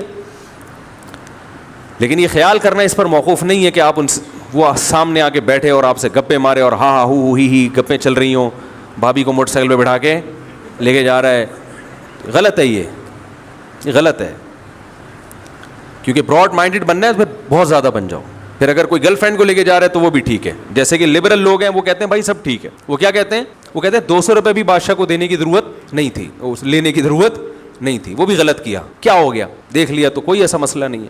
خیر, تو وہ بات یہاں سے شروع ہوئی تھی, میں ان کو دعوت کیوں دی ہے میں نے, تو میں وہی دعوت اس لیے کہ مولانا لوگوں پر اتنے اعتراضات, یہ قوم کو ترقی نہیں کرنے دے رہے. تو بھائی مولانا لوگ تو ترقی کرنے دے نہیں رہے بلکہ ترقی کی ترغیب دے رہے ہیں. ایمانداری سے جب آپ پڑھو گے, صحیح ہے نا, میں نقل نہیں کرتا تھا, یہ میں سنا رہا تھا واقعہ آپ کو, اسی وجہ سے نہیں کرتا تھا کہ ہمارا گھرانہ مذہبی تھا, ہم نے شروع سے علماء سے یہ سنا ہوا تھا, تبلیغ والوں میں بھی اٹھنا بیٹھنا تھا کہ بھائی نقل کرنا اسلام میں حرام ہے, نقل کرنا ناجائز ہے, نقل کرنا بری بات ہے. تو یہ سب چیزیں سن رکھی تھیں, اس لیے نقل نہیں کرتے تھے. تو ہاں میں نے کیا کیا, میں نے کہا اب نقل کر لی تو پھر عادت پڑ جائے گی. تو مجھے وہ دن اچھی طرح یاد ہے, ہمارے ٹیچر کا منہ ادھر تھا, میں کھڑکی سے پھلانگ کے, کلاس میں کھڑکی تھی نا, اس سے چھلانگ مار کے غائب ہو گیا. میں نے کہا پیپر ہی نہ تو یہ زیادہ اچھا ہے. Second year S M science college میں ہم نے سیکنڈ ایئر کیا FSC, تو سیکنڈ ایئر کے 1 یا 2 پیپر میں نے چھوڑ دیے, حالانکہ ایگزامینر نے کتاب لا کے دے دی تھی کہ حل کر کے, صرف 50 روپے مانگ رہا تھا وہ, صرف 50 روپے, کہ یار 50 روپے دے دیں, یہ پیپر آپ پورا حل کر لیں. میں نے کہا نہیں, میں نہیں نقل ماروں گا, میں نقل سے پاس نہیں ہونا چاہتا, میں عقل سے پاس ہونا چاہتا ہوں, ٹھیک ہے نا, محنت سے پاس ہونا چاہتا ہوں, حالانکہ میں پاسنگ مارکس بھی لے سکتا. تو میں نے کہا یار دوبارہ سے تیاری کر کے تاکہ پرسنٹیج اچھی آئے, حالانکہ وہ نقل کرتا تو آ جاتی پرسنٹیج اچھی, لیکن میں نے کہا سپلیمنٹری میں دوں گا میں. تو وہ 2 پیپر جو میں نے چھوڑے اب تک وہ پورے نہیں ہوئے, کیونکہ پھر ہم ادھر مدرسوں میں آ گئے. مدرسے میں بھی ہمارے اساتذہ نے مجھے کہا کہ آپ کے 2 پیپر رہ گئے, آپ جا کے اس کو مکمل کریں اس پڑھائی کے دوران. وہ یہ میں اس لیے بتا رہا ہوں کہ مدرسے والے بھی دنیاوی تعلیم کے مخالف نہیں, ورنہ وہ کہتے ہیں لات مار دو, جلا دو, پھاڑ کے پھینک دو سارے سرٹیفکیٹ. انہوں نے مجھے کہا کہ, بلکہ میرے ٹیچر نے مجھے یاد ہے ٹیکسی کا کرایہ بھی دیا آنے جانے کا. وہ جو میں نے نقل نہیں کی نا, وہ اس لیے کہ 50 روپے میری جیب میں نہیں تھے, ہاں وہ اس لیے نہیں کہ 50 روپے جیب میں نہیں تھے. یہ بات ہوگی 92 کی یا 91 کی یا 93, اتنے پرانے زمانے کی بات کر رہا ہوں, اس سے اندازہ لگا کتنا پرانا آدمی ہوں میں. تو میں نے کہا نہیں بھائی, تو نہیں کی نقل, اس لیے کہ علماء سے, مولویوں سے سنا ہوا تھا کہ نقل کرنا, بولو نا بھائی, بری بات, مولویوں سے سنا ہوا تھا. تو ہم نے یہی, اور سنا ہوا نہیں, ان مولویوں کو اس پر عمل کرتے ہوئے دیکھا ہوا بھی تھا, ورنہ کہنے کو تو یونیورسٹی کا پروفیسر صاحب بہت زبردست, بھائی سارے پروفیسر ایک جیسے نہیں, بہت اچھے لوگ بھی پڑھے ہوئے ہیں یونیورسٹیوں میں الحمدللہ, لیکن ان کو بھی ابا اماں کی طرف سے تربیت ہوئی ہے. ان کی یونیورسٹیوں میں جو اچھے پروفیسر ہیں, ایماندار ہیں, محنت سے پڑھاتے ہیں, وہ یونیورسٹی کی محنت کی وجہ سے نہیں, وہ ابا اماں کی تربیت کی وجہ سے, وہ پہلے سے خاندانی لوگ ہوتے ہیں, تو وہ ابا دادا کے اثرات ان میں آئے ہوئے ہوتے ہیں, لہذا وہ پھر اچھے لوگ ہی نکلتے ہیں. وہ بھی ابا دادا کی وجہ سے, وہ کالج نے یا یونیورسٹی کے ماحول نے ان کو اچھا انسان نہیں بنایا ہوتا. تو ہم نے نہیں کی نقل, پھر وہ 2 پیپر رہ گئے. تو ہمارے ٹیچر نے مجھے کہا ٹیکسی کا کرایہ دیا, جاؤ, لیکن میں نے محنت ہی نہیں کی, میں اس تعلیم میں مشغول تھا, وہ میں نے نہیں کی ہے, وہ اب تک نہیں ہوئے. پھر ایک دفعہ خیال آیا, ہمارے استاذوں نے کہا بھائی اس کو مکمل کر لو. پھر میں نے وہ ایگزام کے لیے وہ پرانا ایڈمٹ کارڈ نکالا اور وہ اپلیکیشن دی, تو وہ انہوں نے میرے پرانے ایڈریس پہ ایڈمٹ کارڈ بھیج دیا. یہ نظام ہے, حالانکہ نیا ایڈریس ڈالا ہوا ہے, ان کو یہ پتہ ہی نہیں, وہ ایک دفعہ کا ذکر ہے, وہ ایڈریس, وہ ایڈمٹ کارڈ ہی نہیں مل کے دے رہا, ہر جگہ تلاش کر لیا, کیونکہ یہ کیونکہ مدرسوں علماء کے ہاتھ میں نہیں ہے نا یہ ادارے, ایڈمٹ کارڈ ہی غائب. پہلے ہی ہمارا ارادہ ہی اتنا نہیں ہو رہا تھا, میں اس تعلیم میں, دوسری تعلیم میں مشغول تھا. میں نے کہا بھاڑ میں جائے آپ, اب ایڈمٹ کارڈ کے لیے پھر دوبارہ جاؤ, پھر وہ اپلیکیشن دو, چھوڑو یار, جب کرنا ہوگا کر لیں گے. ہم نے کہا ویسے ہی پڑھو, کیا خیال ہے. تو پھر میں نے تعلیم کا ایک نیا ٹیکنیکل طریقہ نکالا. میں نے کہا مجھے ڈگری لے کے کیا کرنا ہے, جو جس فیلڈ کا ماہر ہے اس سے دوستی لگا لو اور اس کو نچوڑنا شروع کر دو, ٹھیک ہے نا. کسی اسپیشلسٹ سے, کینسر کے اسپیشلسٹ سے دوستی لگاؤ گے تو کچھ نہ کچھ کینسر کے بارے میں معلومات آپ کو مل جائیں گی, اور وہ پرانا ڈاکٹر ہوگا, وہ بہت اوتھینٹک معلومات دے گا. کسی سائنٹسٹ سے دوستی لگاؤ گے تو یہاں سے معلومات مل جائیں گی. سیاستدان سے لگاؤ گے تو اندر کی باتیں کچھ پتہ چلیں گی. تو اس طرح ہمارے پاس جو اٹھنے بیٹھنے والے لوگ تھے ان میں جو ماہرین تھے ہم نے ان کے نمبر سیو کیے, تو وہاں سے ہم کافی معلومات اس وقت بھی لیتے تھے, اب بھی لیتے ہیں, کچھ چیزوں کا بچپن سے ذوق تھا. خیر, تو میں اصل بات کی طرف آتا ہوں. تو دیکھو میرے بھائی, یہ الزام جو علماء پہ لگایا جاتا ہے نا یہ تعلیم کے مخالف ہیں, کچھ بھی نہیں ہے. آپ کا اپنا سسٹم ہی ٹھیک ہے ہی نہیں. اور انتہائی افسوس کے ساتھ کہنا پڑتا ہے, ابھی کے پی کے میں بعض اداروں میں قانون پاس ہوا تھا کہ کو ایجوکیشن سسٹم کو ختم کیا جائے, خواتین لڑکیاں عبایا لیں گی, لیکن گورنمنٹ نے اس قانون کو بولو بھائی ختم کر دیا. اس پر دینی جماعتوں کو بھرپور طریقے سے احتجاج کرنا چاہیے, کے پی کے کی عوام کو بھرپور طریقے سے احتجاج کرنا چاہیے. والدین کو قطعاً یہ علم نہیں ہے کہ ہم اپنی نسل کو ایجوکیشن میں بھیج کر کس طرح تباہ کر رہے ہیں. دیکھو یورپ کے حالات سے تجربہ حاصل کرو, ان لوگوں کے وہی غلطیاں نہ دہراؤ جو غلطیاں وہ کر چکے ہیں. میں ایک پہلے بھی اس پہ بیان کر چکا ہوں کہ کے پی کے میں آپ کو بہت حیا نظر آئے گی, بچوں میں ماں باپ کا احترام نظر آئے گا. ہمارے طلباء تو بہت ساری قوموں کے ہوتے ہیں, لیکن ہم دیکھتے ہیں کے پی کے یا کوئٹہ کے جو طلباء ہیں وہ اساتذہ کی خدمت میں عمومی طور پر سب سے آگے ہوتے ہیں. یہ ان کے ماں باپ کی تربیت ہوتی ہے. یہ ساری تربیت تیل ہو جائے گی کو ایجوکیشن سسٹم میں. لڑکی کو صرف یہ احساس ہوتا ہے کہ میں لڑکی ہوں, میرا کوئی بوائے فرینڈ ہونا چاہیے, اور لڑکا یہ سیکھتا ہے کہ میں لڑکا ہوں, میری کوئی گرل فرینڈ ہونی چاہیے. پھر پسند کی شادیاں جو والدین کی مرضی کے بغیر, میں پسند کی شادی کے قطعاً خلاف نہیں ہوں, لیکن پسند بھی تو جو بچہ ہے نوجوان ہے بالکل. دیکھو چھوٹے بچوں کو ٹافی پسند ہوگی نا, چاکلیٹیں پسند ہوتی ہیں جو ان کی صحت کے لیے نقصان دیں, تو والدین کنٹرول کرتے ہیں بیٹا یہ چیز اچھی لگ رہی ہے لیکن یہ اچھی ہے نہیں, شہد کھاؤ. تو والدین گائیڈ کرتے ہیں کہ بچی کو بھی سمجھائیں گے تیرا جس پہ دل آیا ہوا ہے وہ کمبخت ہیروئن کی چرسیوں کی نسل میں پیدا ہوا ہے, وہ ہمارے خاندان کا بیڑا غرق کر دے گا. دل نہیں ہے, لیکن چونکہ وہ کسی بالی ووڈ کی اداکار سے اس کی شکل اور اسٹائل ملتا ہے تو بچی اس پہ عاشق ہو جائے گی. وہ تو نہ سمجھ ہے نا, وہ اس نے 500 روپے کا بیلنس ڈال دیا, کچھ چکنی چپڑی باتیں. کہ خواتین کی اللہ نے نیچر یہ بنائی ہے کہ ان سے کوئی محبت کے دو بول لے یہ فوراً پگھل جاتی ہیں. میں نے بھی بتایا نا کہ ماہرین نفسیات سے بھی ہماری سلام دعا رہتی ہے, ہر طرح کے طبقے سے. میں ایک چیز سن کے حیران ہو گیا, ایک بہت بڑے ماہر نفسیات ہیں, انہوں نے مجھے بتایا کہ یورپ میں جو ماہر نفسیات, خوب سنیں اچھی طرح یہ بات, یورپ میں جو ماہر نفسیات ہے, جو خاص طور پر سائیکولوجسٹ ہوتے ہیں, ان کو اپنے کسی پیشنٹ سے الگ سے دوستی لگانے پر پابندی ہے, عشق معاشقے پر پابندی ہے. کیوں بھائی؟ کہتے ہیں ہوتا یہ ہے کہ خاص طور پر جب کوئی خاتون آتی ہے اور وہ بیچاری مظلوم ہو, تو اگر کوئی اس کے ظلم کی داستان شوق سے سنے گا, اسے گائیڈ کرے گا, تو عورت میں عشق کا عنصر بہت جلدی پیدا ہو جائے, فوراً اس کی فیلنگز اس کے ساتھ متعلق ہونا شروع ہو جاتی ہیں, اور ڈاکٹر اس فیلنگ کا ناجائز فائدہ اٹھا سکتا ہے. اس لیے انہوں نے لا بنایا کہ ڈاکٹر کو اس کی اجازت نہیں ہے. نہیں آ رہی میرا خیال ہے بات سمجھ میں. اس سے کیا پتہ چلتا ہے, کوئی بھی مظلوم ہو, کوئی بھی پریشان ہو, کسی کے گھر میں ابا سخت ہیں, بعض دفعہ تو ایسے ہوتا ہے شوہر تھوڑا سا ظالم ہے, زیادہ نہیں. بیگم صاحبہ نے کسی کو بتایا کہ میرے ساتھ ایسا ہو رہا ہے, جس بندے کو بتایا اس نے مشورے دینا شروع کر دیا اور اس نے ہمدردیاں شیئر کرنا شروع کر دی کہ بھائی ٹھیک ہے آپ مجھے بتائیں. تو عورت کی طبیعت شوہر سے ہٹ کے کہاں مائل ہو جاتی ہے, بولو نا بھائی, اس بندے کی طرف. یہ تو میرے سامنے درجنوں کیس آ چکے ہیں ایسے. ایک صاحب کہہ رہے ہیں میں نے اپنی بیگم کو کوئی نفسیاتی پرابلم تھی, میں نے کہا کہ فلاں سے ذرا تم مشورے لے لو, وہ بہترین سائیکیٹرک ہے. تو بیگم صاحبہ اسی کی دیوانی لٹو. اب وہ کہہ رہے ہیں وہ مسئلہ گیا, وہ نفسیاتی. مسئلہ یہ ہے کہ یہ مجھے تو مانتی نہیں ہے. تو بہت ہو رہا ہے بھائی, سب جگہ نہیں ہو رہا, کہیں آپ بدگمان نہ ہوں گے, لیکن ہو رہا ہے بہرحال, اور یہ ہوتا ہے. تو کو ایجوکیشن سسٹم میں لڑکیاں جو نو عمر ہیں, ٹین ایجز لڑکیاں, ان کو تو بیوقوف بنانا آج کل باقاعدہ نیٹ پہ لوگ طریقے سیکھ رہے ہیں, تو یہ بیوقوف بنتی ہیں. ماں باپ پھر پریشان ہوتے ہیں, ہماری بچی کو ہیروئنچی کے ساتھ بھاگ رہی ہو گئی, ہمارا کوئی خاندانی جوڑ ہی نہیں ملتا اس سے. تو یار تم نے تعلیمی ادارے بنائے ہیں, اس میں لڑکی کو لڑکے کے ساتھ بٹھانے کی کیا ضرورت ہے؟ اگر وہ عبایا لے گی تو اس کا تعلیم میں کہاں سے رکاوٹ بنے گی یہ چیز؟ اور شراب دیکھو, بچیاں اسکارف میں خدا کی قسم اتنی پیاری لگتی ہیں. آپ دیکھو کوئی بچی اسکارف میں ہو, کوئی اسکرٹ پہن کے کھڑی ہو بغیر اسکارف کے, اسکارف والی بچی کے الگ ہی نور ہوگا, اس کو پتا چلے گا یہ پڑھنے کے لیے آئی ہے یہاں پہ. اسکارف ہٹا دو تو آپ کو لگے گا پڑھنے کے علاوہ بھی بہت سارے کام ہیں جو یہاں کرنے کے لیے آئی ہے یہ. لیکن ہماری گورنمنٹ نے اس قانون کو بولو بھائی, ختم کر دیا. اس سے پتا چلتا ہے کہ یہ جو لبرل لوگ ہیں میرے بھائی, ان کو خدا کی قسم تعلیم کی دلچسپی نہیں ہے. یہ جو علماء پہ اعتراض کرتے ہیں نا سائنسی ترقی میں رکاوٹ, خدا کی قسم آپ کو نہ ترقی چاہیے نہ آپ کو تعلیم چاہیے, آپ کو غیرت لیس معاشرہ چاہیے آپ جیسا. جیسے آپ کی بیٹیاں بہنیں آپ کے قابو میں نہیں ہیں, ان کے 10 بوائے فرینڈ ہیں, آپ کی گرل فرینڈ ہیں, آپ کی ساری زندگی اسی میں گزری, آپ چاہتے ہو پوری قوم کو اسی جہنم کی آگ میں جھونک دیا جائے.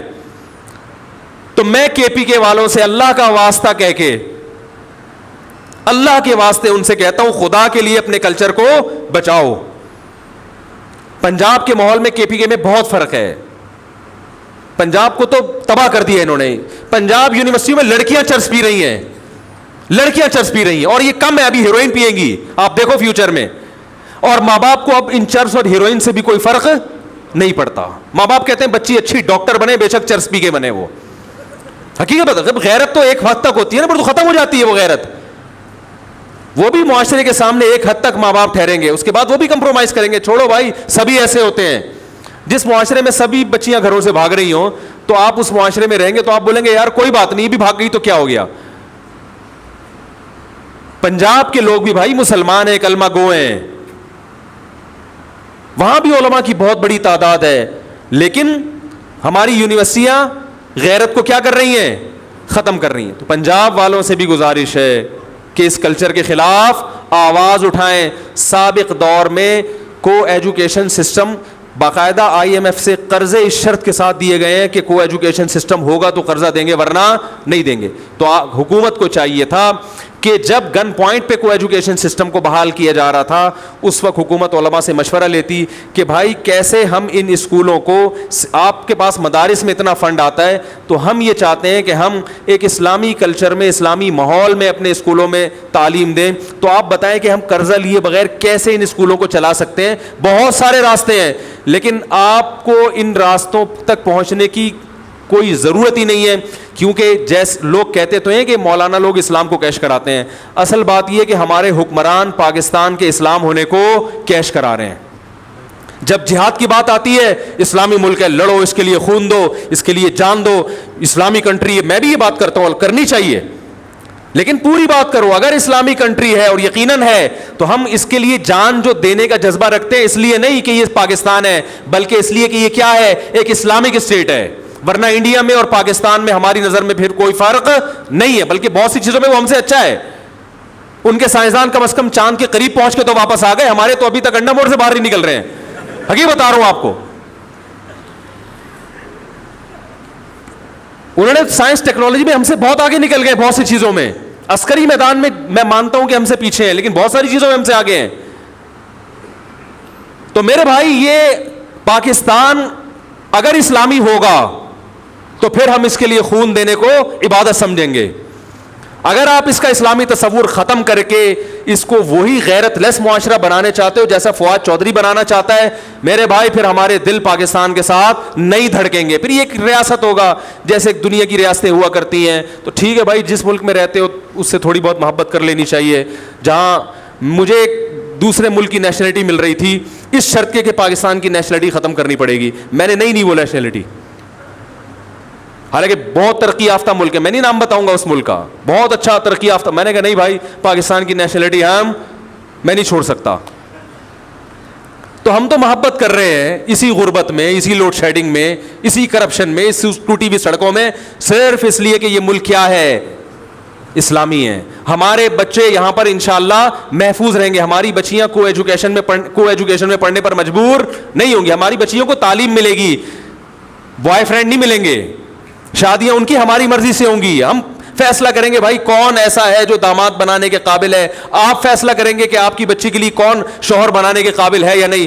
بچیاں گھروں سے بھاگ کے فیصلے نہیں کریں گی, جیسے ہمیشہ سے ہوتا آ رہا ہے. آپ کا بیٹا محفوظ ہوگا, آپ بتائیں گے بیٹا یہ بچی میری بہو بنانے کی قابل ہے, یہ اچھے خاندان کے لوگ ہیں. بیٹا نہیں 10 گرل فرینڈوں کو پھنسائے گا, 40 سال کی عمر تک ان سے زنا کرے گا, پھر 45-50 سال میں جب بڈھا ہونے لگے گا, جیسے گوروں کیا ہوتا ہے کہ چلو ابا ان میں سے ایک کو کیا بنا لیتا ہوں, بہو بنا لیتا ہوں میں.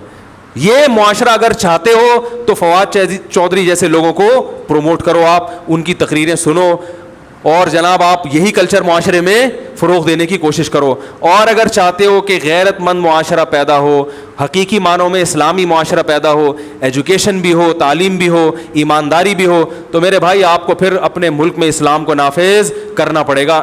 یہ تو کوئی ایک وکیل سے میں نے کہا بھائی اسلام کیوں نافذ نہیں کرتے, کہتے ایک دم طنز کیا. میں نے کہا عدالتوں میں اسلام آنا چاہیے, کہہ رہے طنز کیا, کون سا اسلام طنز ہے, دیوبندیوں کا اسلام الگ ہے, شیعوں کا اسلام الگ ہے, اور بریلویوں کا اسلام الگ ہے, اہل حدیث کا اسلام الگ ہے, اور جناب یہ اس طرح کی باتیں. میں نے کہا یہ جو کو ایجوکیشن سسٹم ہے یہ کیا دیوبندی بریلیوں کا اسلام ہے؟ بولو نا بھائی, بے حیائی کی کیا کوئی بریلوی اجازت دیتا ہے, یا کوئی دیوبندی دیتا ہے, یا کوئی شیعہ یا کوئی اہل حدیث اجازت دیتا ہے؟ اپنے جرم پہ پردہ ڈالنے کے لیے فوراً علماء پہ فرقہ پرستی کا, بولو بھائی, لیبل. ہر برائی کو یہ اسی اچھے لیبل سے کیا کر دیتے ہیں, حلال کر دیتے ہیں. تو اس کے خلاف آواز اٹھانی چاہیے, خاص طور پر کے پی کے لوگوں کو, کیونکہ وہاں کا معاشرہ ابھی تک بہت حد تک بچا ہوا ہے. اگر انہوں نے اس پہ کنٹرول نہیں کیا تو ان کو چاہیے سڑکوں پہ نکلیں, احتجاج کریں, دھرنے دیں, آواز اٹھائیں, سوشل میڈیا پہ, فیس بک پہ حکومت کو مجبور کریں کہ وہ یہ نوٹس واپس لے اور بولے بھائی ہم اس بے غیرتی والے قانون کو برداشت نہیں کر سکتے. یہ پاکستان اسلامی ملک ہے, ہم بچیوں کو بغیر اسکارف کے نہیں جانے دیں گے. یہ قانون پاس ہونا چاہیے. ایک چھوٹی سی بات کر کے میں بات ختم کرتا ہوں. میں نے دیکھا کے پی کے ایک اسکول کی تصویر فیس بک پہ کسی نے شیئر کی, بچیاں بیٹھی ہوئی ہیں سامنے, میل ٹیچر پڑھا رہے ہیں ان کو, میل ٹیچر. وہ بچیاں بیچاری شرم سے نا سر نیچے کیے ہوئے, اور ساتھ والی کلاس میں لڑکے بیٹھے ہوئے, ان کو فیمیل ٹیچر پڑھا رہی ہے. اور فیمیل ٹیچر کے بھی اسٹائل سے لگ رہا ہے کہ اس کو پڑھاتے ہوئے, کیونکہ ابھی تو ایک نسل تک تو غیرت رہے گی نا, اگلی نسل جب آئے گی نا تو پھر یہ بچیاں میل ٹیچر کو زیادہ پسند کریں, میری شرم ورم نہیں رہے گی ان میں. میں نے کہا دیکھو کمبختوں کو, ہماری حکومتوں کی نااہلی دیکھو کہ دیکھ رہے ہیں کہ بچیوں کو تکلیف ہو رہی ہے, ان میں شرم و حیا ہے خاندان کی وجہ سے, ان کو اچھا نہیں لگ رہا یہ جوان. اور آپ مجھے بتاؤ کہ ٹین ایجز لڑکیاں 13 سال کی جو بیچاریوں کی ابھی جوانی کی بالکل ابتدائی عمر ہے, ان لڑکیوں کا یہ کیا لگتا ہے جو کھڑے ہو کر پڑھا رہے ہیں ان کو یہاں پہ؟ کیا لگتا ہے بتاؤ؟ یہ آپ نے اس پر اعتماد کیسے کر لیا؟ یہ اتنا نیک ہے کہ یہ صرف ٹیچنگ سے, جو ٹیچر جس ملک میں ٹیچر طالب علم کو خود 50 روپے یعنی خود کتاب لا کے دے رہا ہو کہ نقل کرو, آپ اس ٹیچر سے توقع رکھو گے کہ اس کی آنکھوں میں حیا ہے اور ان بچیوں پہ یہ غلط نظر نہیں ڈالے گا. کیوں آپ اندھے بن رہے ہو بھائی؟ میرے پاس بچیوں کے فون آتے ہیں, میرا ٹیچر مجھے غلط یوز کرنے کی کوشش کرتے ہیں, تو گھروں کے حالات تو لوگ ہمیں بتاتے ہیں. کتنی بچیاں اسکول سے بھاگی ہیں اسی وجہ سے کہ پروفیسر کی یونیورسٹیوں سے بھاگی ہیں, پروفیسر کی نظر غلط تھی, اسکول ٹیچر کی نظر غلط تھی. آپ نے سب کے بارے میں کیسے فیصلہ کر لیا؟ میں نہیں کہہ رہا کہ سب خراب ہوتے ہیں, لیکن خراب بھی بہرحال ہوتے ہیں. جہاں چرس تقسیم ہو رہی ہوتی ہے وہاں آپ اپنے بچوں کو جانے نہیں دیتے, حالانکہ آپ کو پتا ہوتا ہے کہ میرا بچہ بہت نیک ہے, چرس نہیں پیے گا, پھر بھی آپ برے ماحول سے بچاتے ہو. تو بھائی آپ نے اپنے بچوں کی بہت اچھی تربیت کی, مگر آپ اپنے بچوں کو برے ماحول سے بچاتے ہو تاکہ یہ بگڑ نہ جائے, میری تربیت ضائع نہ ہو جائے. گورے کی طرح بنو, شادی کے نظام کو ختم کرو. پھر بلدیت میں ماں ڈال دو, باپ کو نکال دو بے فارم سے. گورے میں تو باپ نہیں ہوتا, نکال دیا بے فارم سے انہوں نے, ماں ڈالی ہے انہوں نے. نہیں آ رہی میرا خیال ہے بات سمجھ میں؟ گے میرج کو الاؤ کرو, گے میرج کو بالکل جیسے ان لوگوں کا نظام ہے نا, کیونکہ اگر نہیں کرتے تو بعد میں کرنا پڑے گا, کیونکہ جس طرح فواد چودھری ہمیں لے کے جا رہے ہیں نا ان جیسے لوگ, تو کل فیوچر میں. اب دیکھو محترم نے ایک بیان دیا کہ 1980 میں اگر یونیورسٹی ہم بنا لیتے تو کہاں پہنچ جاتے, ہم نے مدرسے بنا دیے. او بھائی جان, مدرسے 1980 میں نہیں بنے, نبی صلی اللہ علیہ وسلم کے دور سے بنے ہوئے, انہی کے شاگرد آج تک چلے آ رہے ہیں. 1980 میں مدرسے بنے, اور آپ نے تو وہ بھی نہیں بنایا, آپ تو بند کیے ہیں. یونیورسٹیوں کا تو بیڑا غرق ہو گیا تھا, اگر مدرسے نہ ہوتے تو مولوی بھی مارکیٹ سے شارٹ ہو جاتے. نہ تمہارے ہاں مذہبی لوگ, انگریز ابھی کم از کم سیدھا راستہ تو مولویوں سے سیکھتا ہے نا, جتنے انگریز مسلمان ہوتے ہیں مسائل تو علماء سے پوچھتے ہیں. وہ کہتے ہیں تمہارے پاس کمبختوں کچھ بھی نہیں ہے, تو چلو میں اسلام قبول کرتا ہوں, تو اسلام تو تمہارے پاس موجود ہے نا, وہ تو بتا دو گے مجھے. اگر یہ مدارس نہ ہوتے تو آپ کے پاس انگریز آپ کے ڈاکٹر سے علاج تو کبھی کرائے گا نہیں, وہ اسلام بھی قبول نہ کرتا آپ کے ہاتھ پہ. بہت مشکل ہے سمجھانا میرے بھائی, کس کس سے لڑے مصیبت ہے. وہ ایک شاعر کا شعر ہے, مصیبت میں ہے جہاں کس کس کو دیں دل, ہزاروں تو دلبر ہیں اور ہم اکیلے. شاعر کا جو شعر ہے نا, ہزاروں تو دلبر ہیں اور ہم اکیلے, کس کس کو دیں جا. تو یہ شعر میں الٹا کر رہا ہوں, کس کس سے لڑے آدمی ہے بھائی, کس کس محاذ پہ علماء جنگ کریں. نظریاتی لحاظ سے بھی لوگوں کا بیڑا غرق کیا جا رہا ہے, عملی لحاظ سے بھی بیڑا غرق کیا جا رہا ہے. تو ہزاروں دشمن ہے بھائی, کس کس سے انسان لڑے. سوشل میڈیا پہ بیٹھو تو ایک جنگ چھڑی ہوئی ہے, اس سے لوگوں کی عکاسی ہو رہی ہے کہ لوگوں کے اندر کیا بھرا ہوا ہے. ٹھیک ہے نا. تو آخری بات بس یہی ہے کہ اللہ کا واسطہ اس قانون کو KPK کے حضرات سے میں خاص گزارش کروں گا کہ کھڑے ہو جاؤ اور بولو بھائی ہمیں یہ پرانا یہ جو تمہارا جو نیا نظام ہے یہ ہمیں نہیں چاہیے. ٹھیک ہے, پہلے بھی کوئی ایجوکیشن ہی تھا, اس کو ختم کرو, ہمیں نہیں چاہیے ایسے اسکول. اپنے بچوں کو اسکول سے نکالنا شروع کر دیں, اور کچھ ایسے لوگ کھڑے ہو جائیں جو ایسے اسکول بنائیں, بے شک وہ پرائیویٹ ہوں لیکن ایسے اسکول بنائیں جہاں کوئی ایجوکیشن نہ ہو, اسلامی ماحول ہو, تاکہ لوگوں کو آلٹرنیٹ ملے. Thanks for watching.